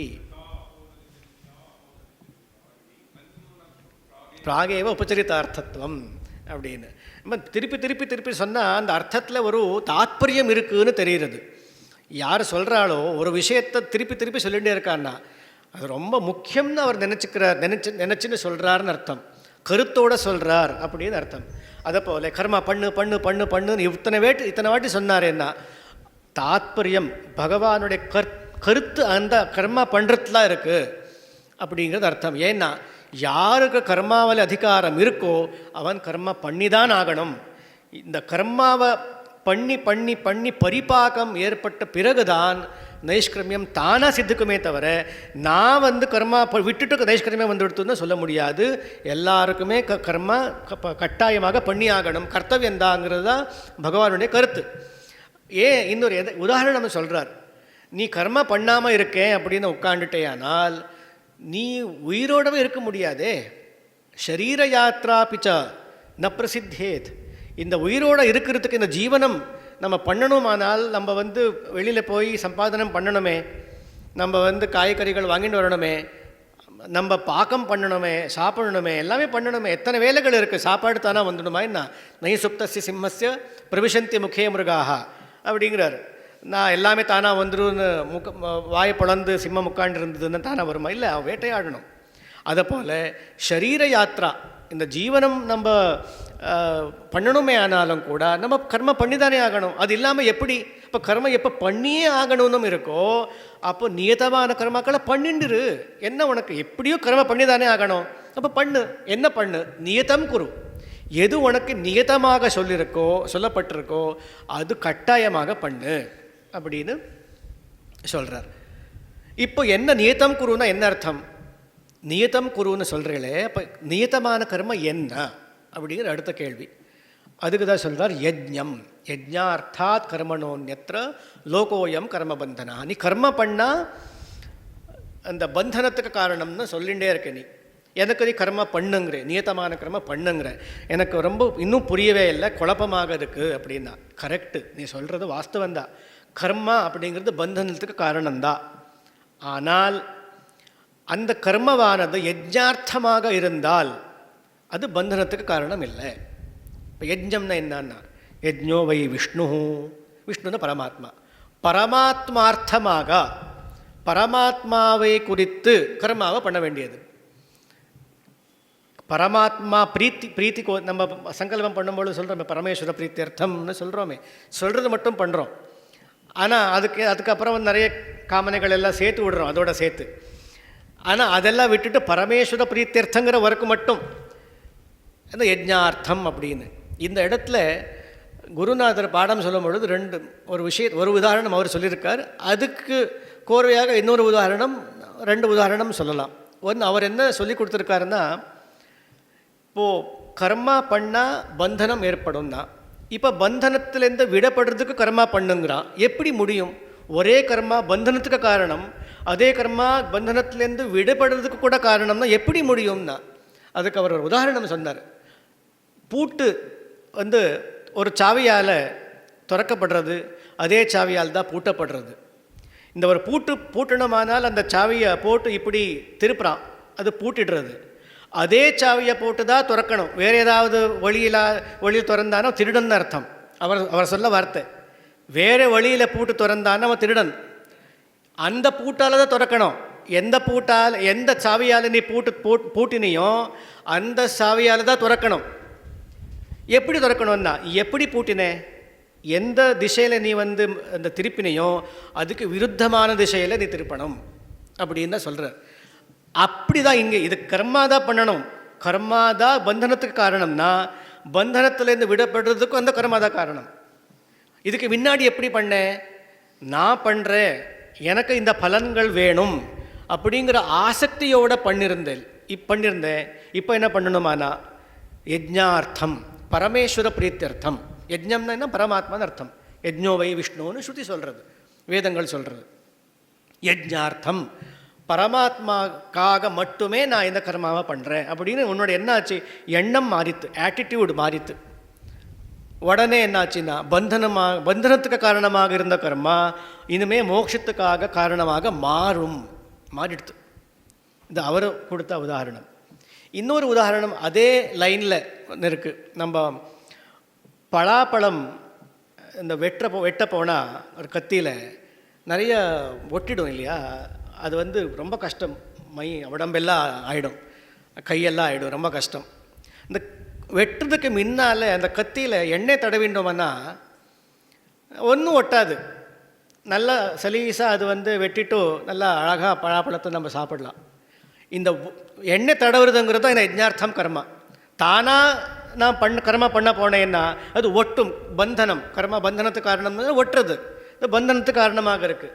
ஆனால் எண்ணெய் தடவின என்னன்னா யஜ்ஞார்த்தம் கர்மா, பரமேஸ்வர பிரீத்தியர்த்தம்னு சொல்லியாச்சுன்னா இப்போ அது ஒட்டாது. அப்படி ஒரு அர்த்தத்தை நம்ம இங்கே எடுத்துக்கலாம். அப்போ யஜ்ஞார்த்தாத் கர்மணோன்யத்ர, யஜ்ஞத்துக்காக, யஜ்ஞம்ங்கிற ஒரு புத்தியோடு நீ என்னென்ன கர்மா பண்ணுறையோ அதை தவிர எல்லா கர்மங்களும் பந்தனத்துக்கு காரணமானது. அப்போ என்ன பண்ணுனா ததர்த்தம், அதனால் கர்ம சமாச்சார, கர்மத்தை பண்ணு. எப்படி பண்ணுன்னா முக்த சங்கா, நான் பண்ணுறேங்கிற எண்ணத்தை விட்டுட்டு நீ கர்மாவை பண்ணு அப்படின்னு ரொம்ப அழகாக இந்த கர்மயோகத்தை இங்கே இன்ட்ரடியூஸ் பண்ணுறார். கர்மயோகத்தை வந்து யோக கர்மசு கௌசலம்னு முன்னாடியே சொல்லியிருக்கார். அந்த கௌசலம்னா என்ன ஸ்கில், அது என்ன ஸ்கில்னா அதுதான் இங்கே விளக்குறார். முக்தசங்க சமாச்சாரா, ஆசக்தி இல்லாத பரமேஸ்வரார்ப்பண புத்தியா நீ கர்ம பண்ணு, இதுதான் வந்து ஸ்கில் யோகா. கர்ம யோகானா இதுதான். அதனுடைய விளக்கம் நமக்கு இங்கே தான் கிடைக்கிறது. அதனால தான் இந்த அத்தியாயமே கர்மயோகம் இந்த பேரே இல்லையா. அதனால் ததர்த்தம் கர்ம கௌந்தேய முக்த சங்க சமாச்சாரா அப்படின்னு. சரி, இன்னி வரைக்கும் நாங்கள் எல்லாம் கர்மாவை எப்படியோ பண்ணிட்டு இருக்கோம். இன்றைக்கி வந்து நீ சொல்கிறையே இப்படி கர்ம பண்ணாமல் வேறு மாதிரி பண்ணுன்னா முன்னாடியே தெரிஞ்சால் பண்ணியிருப்போமே. இன்றைக்கி தானே, இன்றைக்கி வந்து நீ சொல்கிறையேன்னா நான் இன்றைக்கி சொல்லலை, இன்றைக்கோ சொல்லிட்டேன். சஹயஜ்ஞா பிரஜா சிருஷ்டாக, இந்த பிரஜா மனுஷங்களை சிருஷ்டி பண்ணும் பொழுதே யஜ்ஞத்தோட சேர்ந்து தான் சிருஷ்டி பண்ணியிருக்கு. பிறக்கும் பொழுதே ஏதாவது சகசிருஷ்டி யஜ்ஞம் இந்த மனுஷ சரீரம். பிரஜா அப்படின்னா நம்ம மனுஷாளுக்கு மட்டும்தானே கர்மாதிகாரம், ஹிருத்யபேட்சையாச்ச மனுஷாதிகாரத்வாத் அப்படின்னு சூத்திரம் இல்லையா. அதனால் அதிகாரம்னு வரும்பொழுது மனுஷாளுக்கு மட்டும்தான் அதிகாரம். அதனால் சா யஜ்ஞா பிரஜா அப்படின்னு கொள்ளும்போது ஏன்னா அடுத்த மேற்கொண்டு தேவாங்கிறது வேறு. இந்த பிரஜைகளுக்கு கர்மா பண்ணும்பொழுது பலத்தை கொடுக்குறவ தேவாள் அப்படின்னு வேறு சொல்ல போகிறார். அதனால் இந்த இடத்துல பிரஜாக அப்படின்னா மனுஷாள் அப்படின்னு நம்ம அர்த்தம் பண்ணிக்கணும். இந்த மனுஷாளுடைய சிருஷ்டி பண்ணும் பொழுதே யஜ்ஞத்தோட சேர்த்து தான் பண்ணியிருக்கா. ஏன்னா உங்களுக்கு என்ன வேணுமோ அந்த எல்லா பலங்களையும் இந்த யஜ்ஞத்தினால நீங்கள் அடையுங்கோ அப்படின்னு ஒரு. ஏன்னா நம்ம வந்து எத்தனையோ நம்ம வாழ்க்கையில் எத்தனையோ விஷயங்கள் வேண்டியிருக்கு. எல்லாத்துக்குமே நம்ம எப்படி சம்பாதனம் பண்ணிக்கிறது. அதனால் இந்த ஜீவனத்தை கொடுத்து, இந்த உயிரை கொடுத்து, சரீரம் கொடுத்து, இதுக்கு தேவையான பதார்த்தங்களை சம்பாதனம் பண்ணிக்கிறதுக்கு ஒரு காரணமான இருக்க யஜ்ஞங்களையும் கூட சேர்ந்தாப்பலே சிருஷ்டி பண்ணியிருக்கார் பகவான் அப்படின்னு சொல்லி சகயஜ்ஞா பிரஜா சிருஷ்டாக சிருஷ்டுவா அதை இந்த சிருஷ்டி பண்ணிட்டு பிரஜாபதியானவர் அப்போ சொன்னார். ஆரம்பத்திலே சொல்லிட்டார், அனேன பிரசவிஷ்யத்வம். குருநாதர் ஆரம்பத்திலே சொன்னார். இந்த ஸ்லோகத்தை வந்து ரொம்ப விசேஷமான ஸ்லோகம் இது சொல்லணும் அப்படின்னார். எப்போ இந்த சிருஷ்டி ஆரம்பித்ததோ அன்றைக்கே யஜ்ஞமும் சிருஷ்டி ஆயிடுத்து. இன்றைக்கி நான் வந்து சொல்லலை யஜ்ஞம் பண்ணுன்னு, இன்றைக்கி நான் சொல்லலை யஜ்ஞார்த்தம் கர்மான்னு இன்றைக்கி சொல்லலை. சிருஷ்டி ஆரம்ப காலத்துலேருந்தே இதுதான் இருக்குது அப்படின்னு சொல்லி ஏஷவோ ஸ்விஷ்ட காமதுக், இந்த காமதேனு கேட்டதெல்லாமே கொடுக்குமோ. தேவலோகத்தில் இருக்கிற காமதேனு எது கேட்டாலும் கொடுக்கும். அதுபோல் இந்த யஜ்ஞங்கள் எது கேட்டாலுமே கொடுக்கும். அதனால் கேட்டது எல்லாமே கொடுக்கக்கூடிய இந்த யஜ்ஞங்கள் சிருஷ்டிக்கு ஆரம்பத்துலேருந்தே நம்மளோட சேர்ந்தாப்பிலே இருக்குது. அதனால் இன்றைக்கி மட்டும் நான் சொல்லலை, ஆரம்பத்துலேருந்தே இருக்குது. அதனால் இந்த சிஸ்டம் நான் பண்ணி வச்சுருக்கேன். ஏன்னா பிரஜையை சிருஷ்டி பண்ணியிருக்கார், தேவர்களை சிருஷ்டி பண்ணியிருக்கார், யஜ்ஞத்தை சிருஷ்டி பண்ணியிருக்கார். என்ன பண்ணணுமானா பிரஜா இந்த மனுஷனானவன் இந்த யஜ்ஞங்களை பண்ணி தேவதைகளை திருப்திப்படுத்தணும். தேவதைகள் வந்து அந்த யஜ்ஞத்தை அவிர்பாகத்தை அடைஞ்சு இந்த பிரஜைகளுக்கு என்ன வேணுமோ, மனுஷாளுக்கு என்ன வேணுமோ அது பண்ணி கொடுக்கணும். இந்த சிஸ்டம் நான் பண்ணி வச்சுட்டு ஆரம்பத்தில் சிருஷ்டி காலத்துலேருந்தே என்ன அவர் ஏன் பண்ணுவார்? எங்களுக்கு வந்து இதெல்லாம் தேவையாக இருக்குது, எங்களை பண்ணுவோம். அவளால் ஏன் பண்ணுறா தேவாளெல்லாம் அப்படின்னா அவளுக்கு என்னை பார்த்தா ரொம்ப பயம். பீஷாஸ்மா துவாத்தப்பவத்தே பீஷோதேதி சூர்யா அப்படின்னு சொல்லியிருக்கு. அவளுக்கு நான் என்னை உங்களுக்கு என் மேலே பயம் இருக்கோ இல்லையோ, தேவாளுக்கு என்னை பார்த்தா பயம் உண்டு. அவள் பண்ணிடுறா கரெக்டாக, அவங்களுடைய வேலை அவள் பண்ணுறா, உங்களுடைய வேலை நீங்கள் பண்ணுங்கோ அப்படின்னு ஸ்பஷ்டமாக சொல்கிறார். தேவான் பாவயதானேனா தே தேவா பாவயந்துவா. உங்களுக்கு யஜ்ஞத்தை கொடுத்தாச்சு. யஜ்ஞம் உங்களுக்கும் தேவாளுக்கும் நடுப்புற இருக்கக்கூடிய ஒரு பிரிட்ஜு. அவள் உங்களுக்கு வேண்டிய பொருள்களை கொடுக்குறவா, நீங்கள் வாங்குறவா. உங்கள் ரெண்டு பேருக்கு இருக்கக்கூடிய கனெக்ஷன் என்னான்னு யஜ்ஞம். இந்த யஜ்ஞத்தை நான் வந்து ஆரம்பத்திலே கொடுத்துட்டேன். அதனால் நீங்கள் யஜ்ஞத்தை பண்ணி தேவர்களுடைய பிரீத்தியை அடையுங்கோ. தேவர்கள் உங்களுக்கு வேண்டியது எல்லாமே கொடுப்பா. இப்படியாக நீங்கள் ஒரு மியூச்சுவல் அண்டர்ஸ்டாண்டிங் ஓட இந்த சிருஷ்டி இந்த சக்கரத்தை வந்து நடத்திகிட்டே போகணும் அப்படின்னு சொல்கிறார். தேவான் பாவயதானேன தே தேவா பாவயந்துவா பரஸ்பரம் பாவயந்தா ஸ்ரேயப்பரம் அவாப்சதா. பரஸ்பரம் பாவயந்தாங்கிறது தேவாளுக்கு நமக்கு மட்டுமே கிடையாது, நம்ம சமாஜத்திலேயே அப்படி தான் இருக்குது. எல்லா இடத்துலையும் நம்ம எவ்வளோ சௌஹார்தமாக இருந்துட்டு ஒருத்தருக்கு ஒருத்தர் அவளுக்கு என்ன வேணுமோ நமக்கு என்ன வேணுமோ நம்ம பார்த்துட்டே போனோன்னு பிஸ்னஸ் டிரான்சாக்ஷன் பற்றி இல்லை, எமோஷனல் அட்டாச்மெண்ட் பற்றி தான் அது கூட இருக்குது, ரெஸ்பெக்ட் எல்லாமே இருக்குது.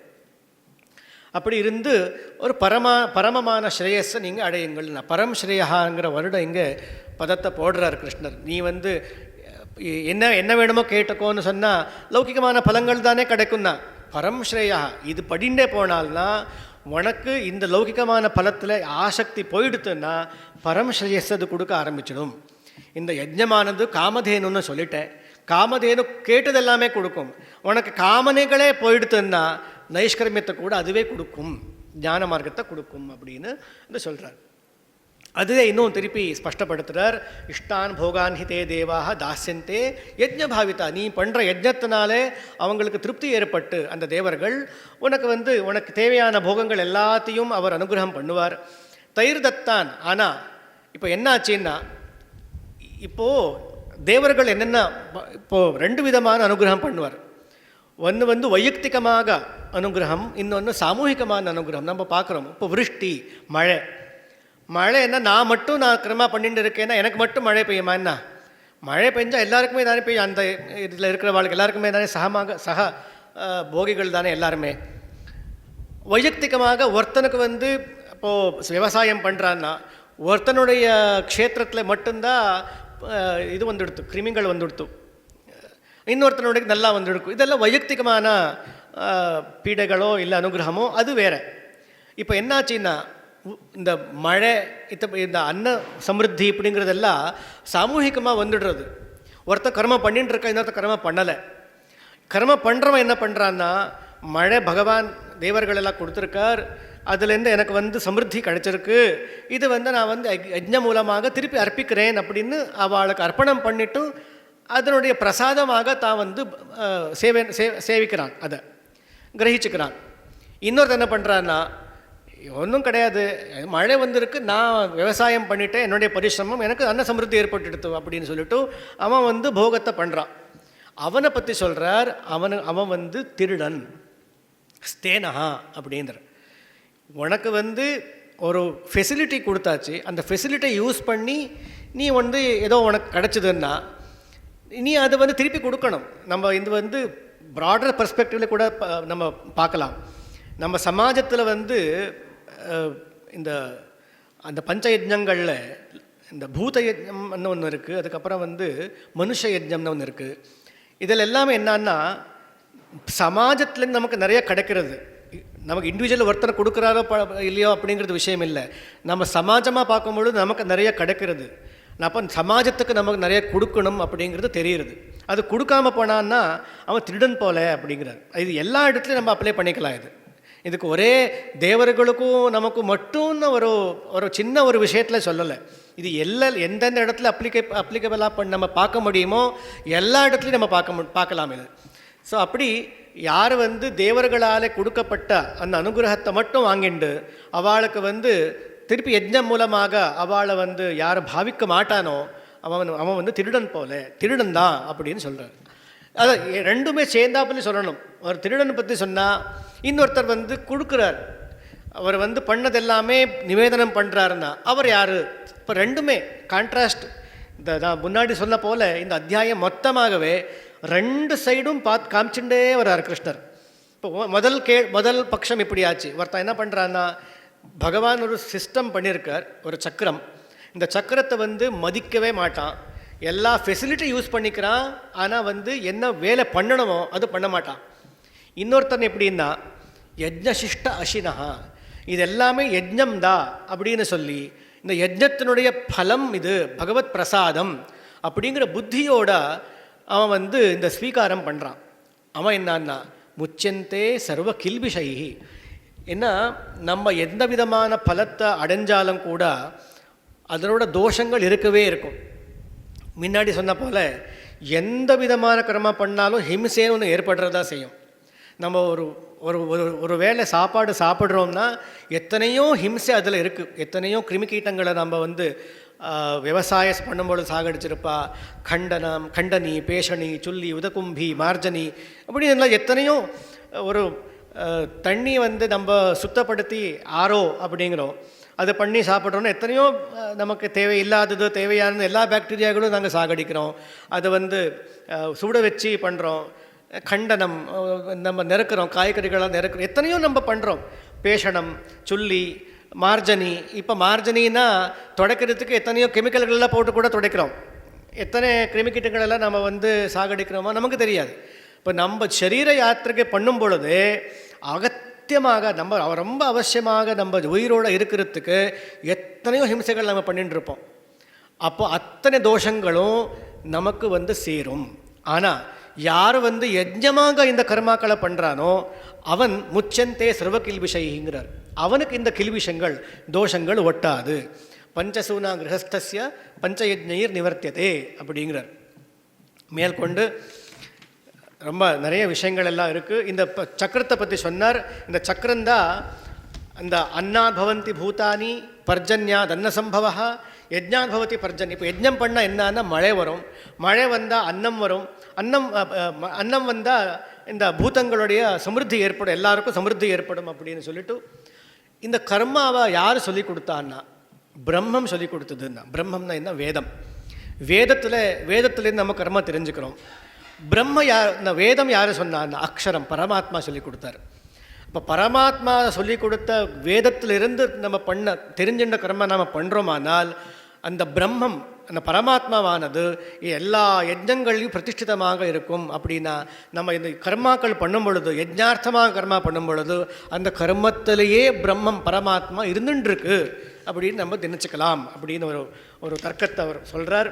இப்படி ஒரு சக்கரம் நான் ஒரு சிஸ்டம் பண்ணி வச்சுருக்கேன், இந்த சிஸ்டம் வந்து பரிபாலனம் பண்ணணும் அப்படிங்கிறார். இங்கேயும் 2 எக்ஸாம்பிள். ஒருத்தன் பரிபாலனம் பண்ணுறான், ஒருத்தன் பண்ணலை. எல்லா இடத்துக்கும் இந்த கான்ட்ராஸ்ட் காமிச்சுட்டே போகிறார். ஏவம் பிரவர்த்திதம் சக்கரம் நானுவர்த்தயதீகயா. யார் இது வந்து அனுபாலனம் பண்ணலையோ பரிபாலனம் பண்ணலையோ அவன் அகாயு, அவனுடைய ஆயுஷே பாபத்தோட கூடினது, அவனுடைய வாழ்க்கையே பாபத்தோட கூடினது.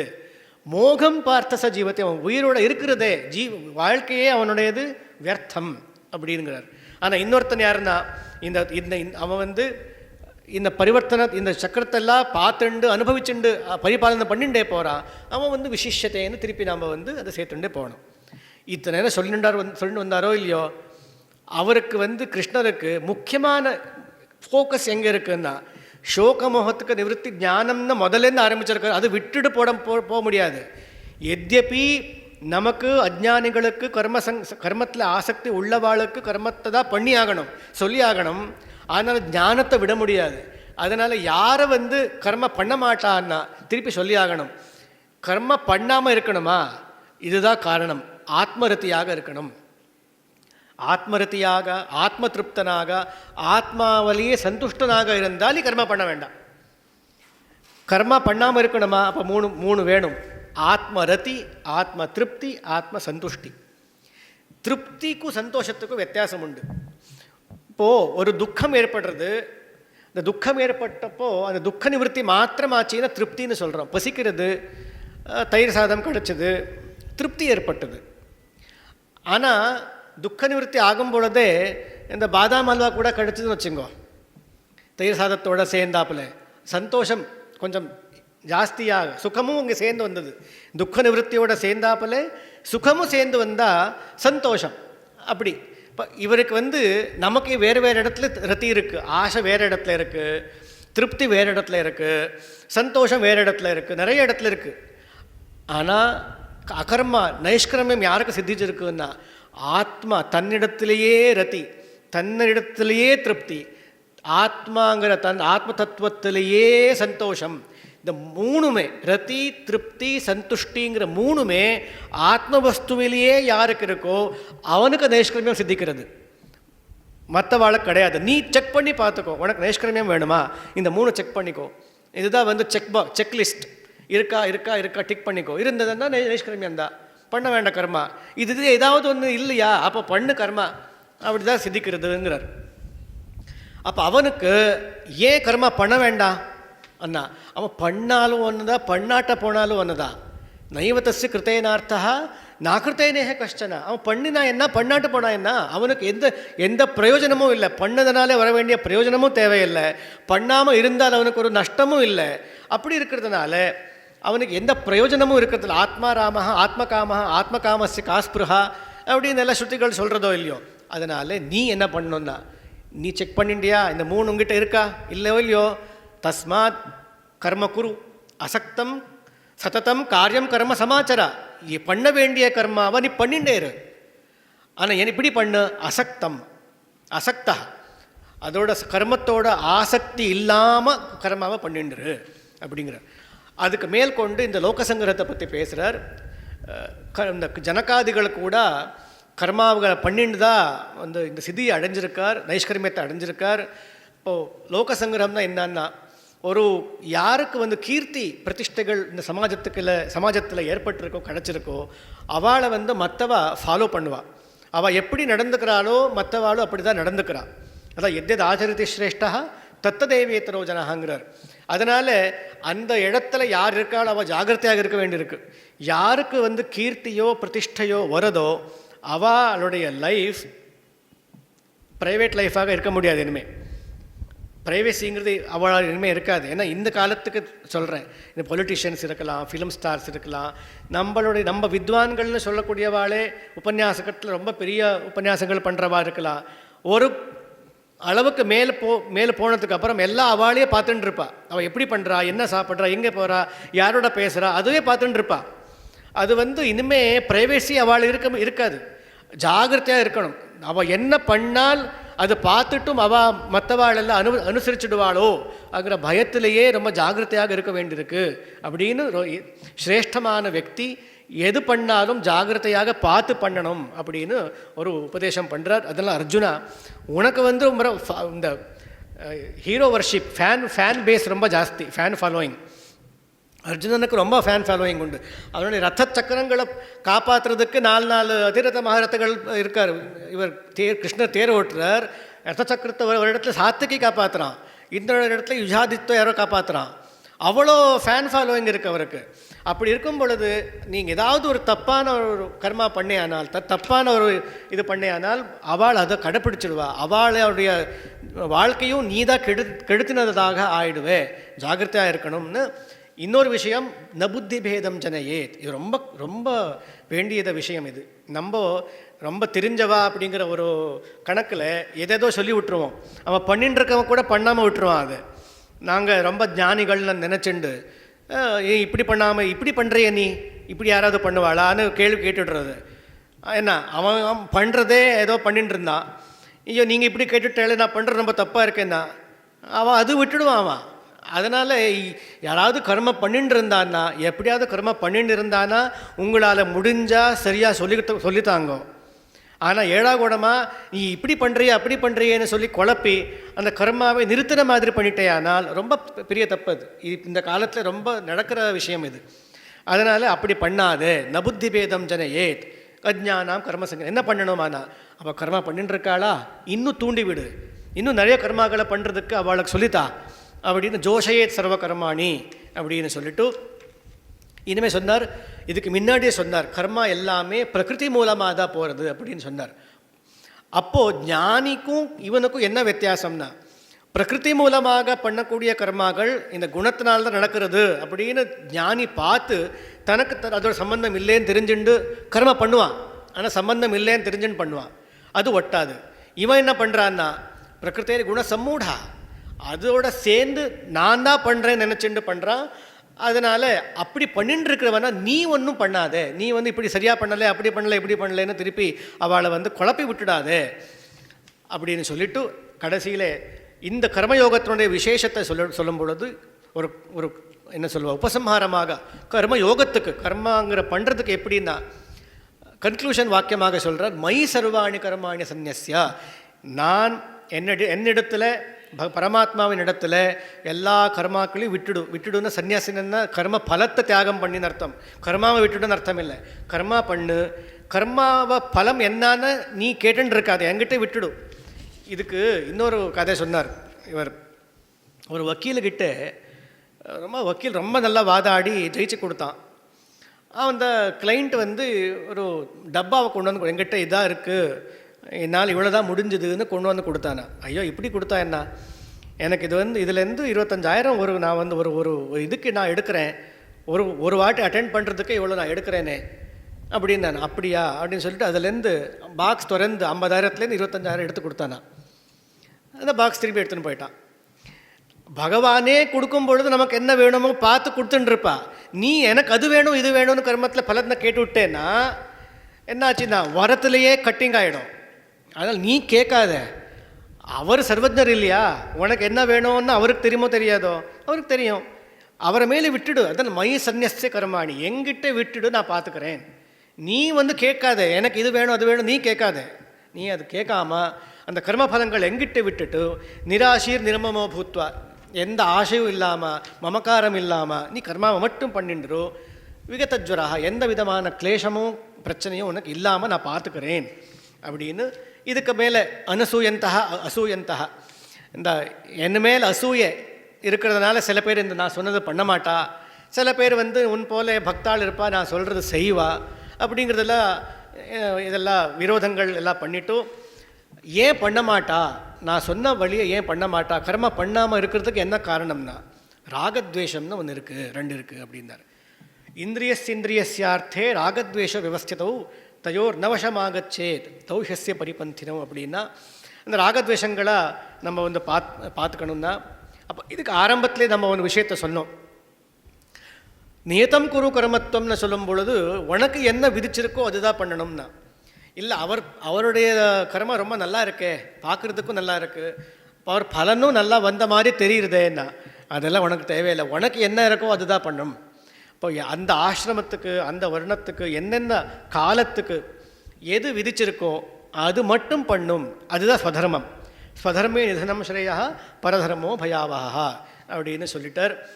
அதுக்கப்புறம் கேட்டால் இதெல்லாமே இவ்வளோ தெரிஞ்சு கூட நம்ம வந்து நம்ம கர்மாவை பண்ணுறது இல்லையே, இதுக்கு என்ன காரணம்னு கேட்டால் அப்போ வந்து இந்த காமயேஷ குரோதயேஷான்னு ஆரம்பிக்கிறார். இது வந்து 2வது அத்தியாயத்தில் சொன்ன விஷயந்தான்.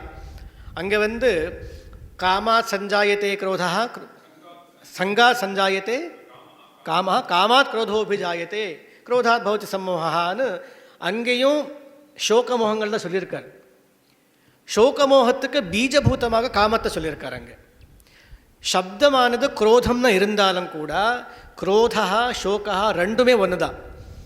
ஏன்னா பாருங்கோ, இப்போ வந்து சரி காமந்தான் காரணம் சோகத்துக்கும் மோகத்துக்கும், இது மட்டும் நம்ம புரிஞ்சுக்கணும்னு வச்சுங்களேன்.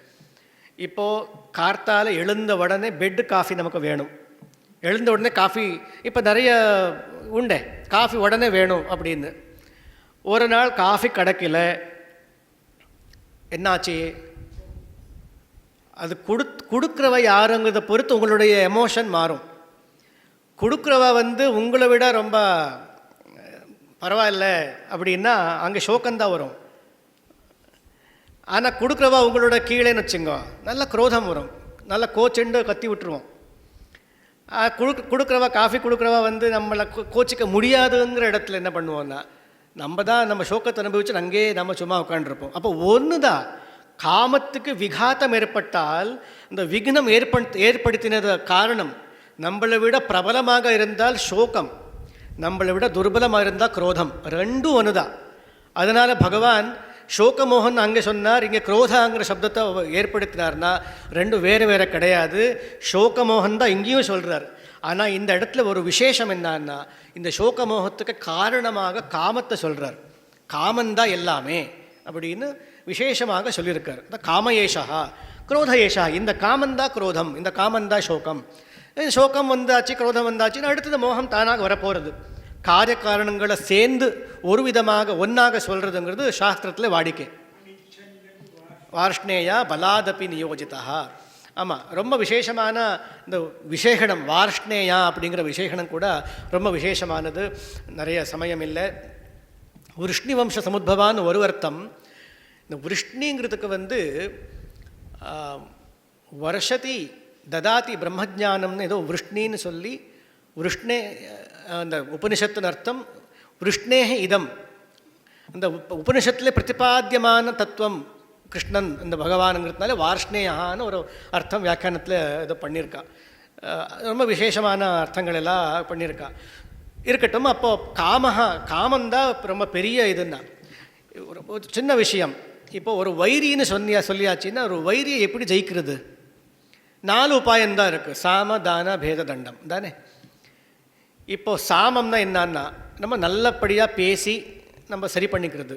ஆனால் என்ன சொல்கிறார் பகவான்னா, மகா பாப்மா அப்படிங்கிறார். அவன் பெரிய பாவி, அவங்ககிட்ட நீ பேசி எல்லாம் ஒன்றும் சரிப்பட்ட முடியாது. அப்போ சாம உபாயங்களும் வர முடியாது. இப்போ தானம் பண்ணி ஏதாவது கொடுத்தன்னா மகாசனகாங்கிறார். கொடுத்தது எல்லாமே அவன் சாப்பிடுவான், இன்னும் அவனுக்கு எவ்வளோ கொடுத்தாலும் பத்தாது. அதாவது சாமம் கிடையாது, தானம் கிடையாது. இப்போ என்ன பேதம்னா 2 இருந்தால் பேதம் பண்ணலாம். இவாளுக்கு நடுப்புற ஒரு சண்டை மூட்டி நம்ம அவளை ஜெயிச்சிடலாம். இருக்கிறது ஒன்று தான். காம ஏஷான்னு ஏகவச்சனம். காமமும் குரோதமும் ஒன்று தான், அங்கே ஒன்றாக சொல்லியிருக்கு. இப்போ ஒன்று தான் இருக்குது. அப்போ பேதமும் பண்ண முடியும். ஒரே ஒரு வழி தண்டம்தான். இப்போ தண்டோபாயந்தான் பண்ணி ஆகணும்னு பகவான் இந்த இடத்துல சூச்சனம் கொடுக்குறார் அப்படின்னு ஒரு அர்த்தம் விசேஷம். அப்போ இந்த காமம் என்ன பண்ணுறது, எப்படியாக இருந்து நம்மளை பராஜயம் பண்ணுறதுன்னா 3 விதமான ஒரு லேயர்ஸ். முதல் நிலை, 2வது நிலை, 3வது நிலை. முதல் நிலை என்னன்னா சூக்ஷ்மமாக இருக்கும். 2 சேர்ந்தாப்பில் அக்னியும் புகையும் சேர்ந்தாப்பில் ஜனிக்கிறது. அந்த அக்னியை அது ஆவரிக்கிறது, அந்த தூமமானது புகையானது. ஆனால் கொஞ்சம் அக்னியை மூட்டி விட்டால் கொஞ்சம் இந்த புகை போயிடுறது. இது முதல் நிலை. இந்த முதல் நிலை ஆவரணம். இது காமம் அப்படிங்கிறது ஆரம்பத்தில் நம்மளை ஆவரிக்கிறச்ச அக்னிக்கு புகை ஆவரித்த மாதிரி தான் இருக்கும். நம்ம கொஞ்சம் பிரயத்னம் படுத்தினா போதும். நம்ம அக்னியை ஞானம் தான் இங்கே அக்னிக்கு உதாரணம், தாஷ்டாந்திகம். இந்த ஞானத்தை மட்டும் கொஞ்சம் அதிகப்படுத்தினோமானால் அந்த காமம் அப்படிங்கிறது தானாக போயிடும். புகை எப்படி போகுமோ அப்படி போயிடுங்க. 2வது நிலை என்னன்னா இன்னும் கொஞ்சம் ஜாஸ்தி ஆவரணம் ஆகிடுது. ஆதர்ஷா மலேனான்னர். இந்த கண்ணாடி மேலே அழுக்கு உட்காந்துன்னா கொஞ்சம் ஜாகிரதையாக கொஞ்சம் அதிகமான பிரயத்னம் தேவை இருக்குது. நல்லபடியாக துடைக்கணும். சம்டைம்ஸ் இந்த லிக்விட் ஏதாவது போட்டு தேய்க்க வேண்டியிருக்கு. அது கூட இந்த சமையல் அறையில் இருக்கிற கண்ணாடின்னு வச்சுங்களேன், அந்த நீங்கள் போட்ட இதெல்லாம் தூமத்தினால அந்த ஆயில் இதெல்லாம் கூட அங்கே ஒட்டின்னு இருக்கும். உடனே இப்படி பண்ணால் இன்னும் ஜாஸ்தி அழுக்காயிடும். நீங்கள் தொடக்கிறேன்னு போய் தொடச்சான்னு வச்சுங்கோ, இந்த சமையல் அறையில் இருக்கிற கண்ணாடி இன்னும் தெரியாது. அதுக்கு வேறு விதமான பிரயத்னம், எக்ஸ்ட்ரா எஃபர்ட் வேண்டியிருக்கு. அதனால் 2nd லெவல் இது. கொஞ்சம் ஜாஸ்தியாக இது பிரயத்னம் பண்ணால் இந்த காமத்தையும் இந்த ஒரு ஃபேஸ்லேயும் கூட காமத்தை நம்ம போக்க முடியும். ஆனால் 3வது நிலை இருக்கே, உல்பேன ஆவர்த்தா கர்ப்பா. இந்த சிசுவானது கர்ப்பப்பையோட ஆவர்த்தமாக இருக்குன்னா அது எவ்வளோ காலம் நீட்ட முடியுமோ அது ஃபுல்லாக நீட்டவும் முடியாது, ஒன்றும் பண்ண முடியாது. ரொம்ப பாரதந்திரமாக உட்காண்டிருக்கு. அதுக்கு அசம்பவம் தான். அந்த கர்ப்பப்புறைய நீக்கிறதுங்கிறது அந்த சிசுவுக்கு அசாத்தியம், அசம்பவம். அப்படியாக 3வது நிலைக்கு போயிடும். இந்த 3வது நிலைக்கு போகாத மாதிரி காமத்தை அந்த ஆவரணத்தை பார்த்துக்கோங்கோ அப்படின்னு சூட்சமாக அர்ஜுனனுக்கு இந்த பகவான் இங்கே சொல்லி கொடுக்குறார். என்ன பண்ணணும், கடைசியில் வந்துட்டேன்னா என்ன பண்ணணும்னா முதல்ல அதனுடைய ஆசிரியம் என்னான்னு தெரிஞ்சுக்கோ. அந்த ஆசிரியம் என்னான்னு தெரிஞ்சுட்டேன், எந்த இடத்துல காமம் இருக்குன்னு தெரிஞ்சுட்டே. ஆனால் நீ வைரி எந்த இடத்துல இருக்கான்னு தெரிஞ்சுட்டா நம்ம அட்டாக் பண்ண முடியுமோ இல்லையோ. எந்த இடத்துல இருக்குன்னா இந்திரியங்களில் இருக்குது அப்படிங்கிறார். இந்திரியங்களில் மனசில் இந்திரியாணி மனோபுத்தி அசி அதிஷ்டானம் உச்சதைங்கிறார். அந்த இடத்துல எல்லாம் காமங்கள் இருக்குது. நீ என்ன பண்ணணுமானா அந்த ஆசிரியத்தை விட, இப்போ இந்திரியத்தில் காமம் இருக்கா, அது விட பெருசென்னா அந்த பலமான ஆசிரியத்தை எடுத்துக்கோன்னா. இந்திரியத்துக்கு விட பலமானது என்ன? இந்திரியபிய பராஹர்த்தாக. அர்த்தத்தில் காமம் இல்லையே, அர்த்தபிஷ பரம் மனஹ. ஆனால் மனசில் காமம் இருக்குது. இந்திரியத்தில் காமம் இருக்குது, அர்த்தத்தில் காமம் இல்லை. ஆனாலும் அர்த்தத்தை விட பிரபலமான மனசில் காமம் இருக்குது. அப்போ அது விட பலமான ஆசிரியத்தை தேடணும். இப்போ மனசச்ச பரா புத்தி, புத்தியில் கூட காமம் இருக்கே, அதுவிட பலமான ஒரு ஆசிரியத்தை தேடணுமானா புத்தே பரமாத்மாவை நீ ஆசிரியமாக பிடிச்சிக்கோ. அந்த பலமான ஆசிரியத்தோட எப்போவுமே வைரியை நம்ம ஜெயிக்கிறதுக்கு வைரி விட பலமான ஒரு ஆசிரியத்தை நம்ம அடைஞ்சோமானால் அந்த வைரியை நம்ம அழிச்சிடலாம். அப்போ பரமாத்மாங்கிறது தான் புத்தி விட பரமானது பலமான ஆசிரியம். அந்த பரமாத்மாங்கிற பலிஷ்டமான ஆசிரியத்தை நீ அடைஞ்சையானால் இந்த வைரிய காமங்கிற வைரிய நீ ஜெயிச்சிடலாம் அப்படின்னு சொல்லிட்டு, ஏவம் புத்தே பரம் புத்வா ஸ்தம்ஸ்தப்ய ஆத்மானம் ஆத்மனா ஜஹி சத்ரும், அந்த சத்ருவை நீ இப்படி ஜெயிச்சிடலாம். காமரூபம் இல்லையானால் துராசதம், அந்த காமங்கிற வைரிய ஜெயிக்கவே முடியாது. இது ஒரே ஒரு வழிதான். பரமாத்மாவின் இடத்துல சரணம் போகிறத விட வேறு காமத்தை வெல்றதுக்கு வேறு எந்த வழியும் கிடையாது அப்படிங்கிறது ரொம்ப ஸ்பஷ்டமாக பகவான் இங்கே சொல்லி, கர்மாக்கள் எல்லாமே நம்ம கட்டாயமாக பண்ணிட்டு தான் இருக்கணும். இந்த கர்மா பண்ண பண்ண பண்ண பண்ண என்ன விதமான மனசில் இந்த நைஷ்கர்மியம் அப்படிங்கிறது யோகியத்தை தானாக சித்திக்கிறது. கர்ம தானாக விட்டு போகிறது தான் நைஷ்கர்மியமே தவிர நம்மளாக விட்டால் நைஷ்கர்மியம்னு ஆகாது. நம்மளால் கர்மாவை விடவும் முடியாது.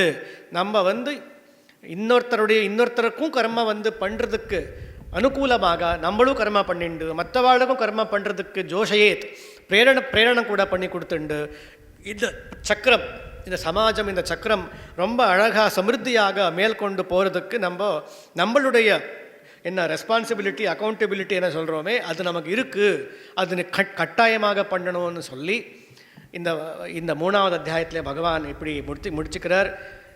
இந்த சொன்ன விஷயங்களில் எது இருந்தாலும் எனக்கு குருநாதர் சொல்லிக் கொடுத்த விஷயந்தான் நான் இங்கே சொல்லியிருக்கேன். அதிகப்படியாக எது இதை அது என்னுடைய சம்ஸ்கார தோஷந்தாங்கிறது தெரிவிச்சுண்டு அவகாசத்தை கொடுத்த எல்லாருக்கும் நமஸ்காரத்தை பண்ணிண்டு இங்கேயே உபசமாரம் பண்ணிக்கிறேன். ஹரஹர நம பார்வதி பதையே, ஹரஹர மகாதே. அப்பா சொல்லுவார், சிஷ்யாதிச்சேத் பராஜயம் அப்படி சொல்லுவார். அதுபோல் ரொம்ப தெளிவாக பகவத்கீதையை 3ஆம் அத்தியாயத்தில் உள்ள விஷயத்தை சாரமாக எடுத்து சொன்னார் சதீஷ். அந்த 3ஆம் அத்தியாயத்தை எந்த சந்தர்ப்பத்தை கொண்டு விட்டு அதை சொன்னால் இன்னும் தெளிவாக ஆகுமோ அதுக்காக முதல் அத்தியாயத்தினுடைய ஒரு சாராம்சத்தையும், முதல் அத்தியாயத்தில் பகவத்கீதா அப்படிங்கிற சப்தத்துக்கு அன்வயம் மாறுதில்லையே அப்படின்னு கேட்டுண்டு அதுக்கு வியாக்கியாத்தாக்கள்லாம் என்ன விஷயத்தை எடுத்து சொல்லியிருக்காரோ இதெல்லாம் நன்றாக ஆலோசனை பண்ணி அது எப்படி இதோட சங்கத்தமாகிறது அப்படிங்கிறத சொல்லி, பின்ன 2ஆம் அத்தியாயத்தில் உள்ள சாரமான ஒரு அம்சம். ஸோ அந்த அம்சத்தை நாம் எப்படி எடுத்துட்டா 3ஆம் அத்தியாயத்தில் உள்ள கேள்வி நமக்கு மனசில் ஏறுமோ அதையும் எடுத்து, பின்ன நபுத்தி பேதம் ஜனையே அஜ்ஞானாம் கர்மசங்கினாம் அப்படிங்கிற அந்த அம்சத்தை ரொம்ப தெளிவாக சொன்னார். மேலும் மேலும் இது அபிவிருத்தி ஆகி நிறைய வித்தியார்த்திகள் அவர்கிட்ட படித்து நல்ல ஒரு தெளிவாக விஷயங்களை பிரதிபாதனம் பண்ணக்கூடிய ஒரு சக்தியோடு வரணும் அப்படிங்கிறதாக பகவத் பாதாள் ஆசீர்வாதம் பண்ணுங்கிறதாக பிரார்த்தனை பண்ணிட்டு பூர்த்தி பண்ணிக்கிறேன். ஹரஹர நம பார்வதி பதையே.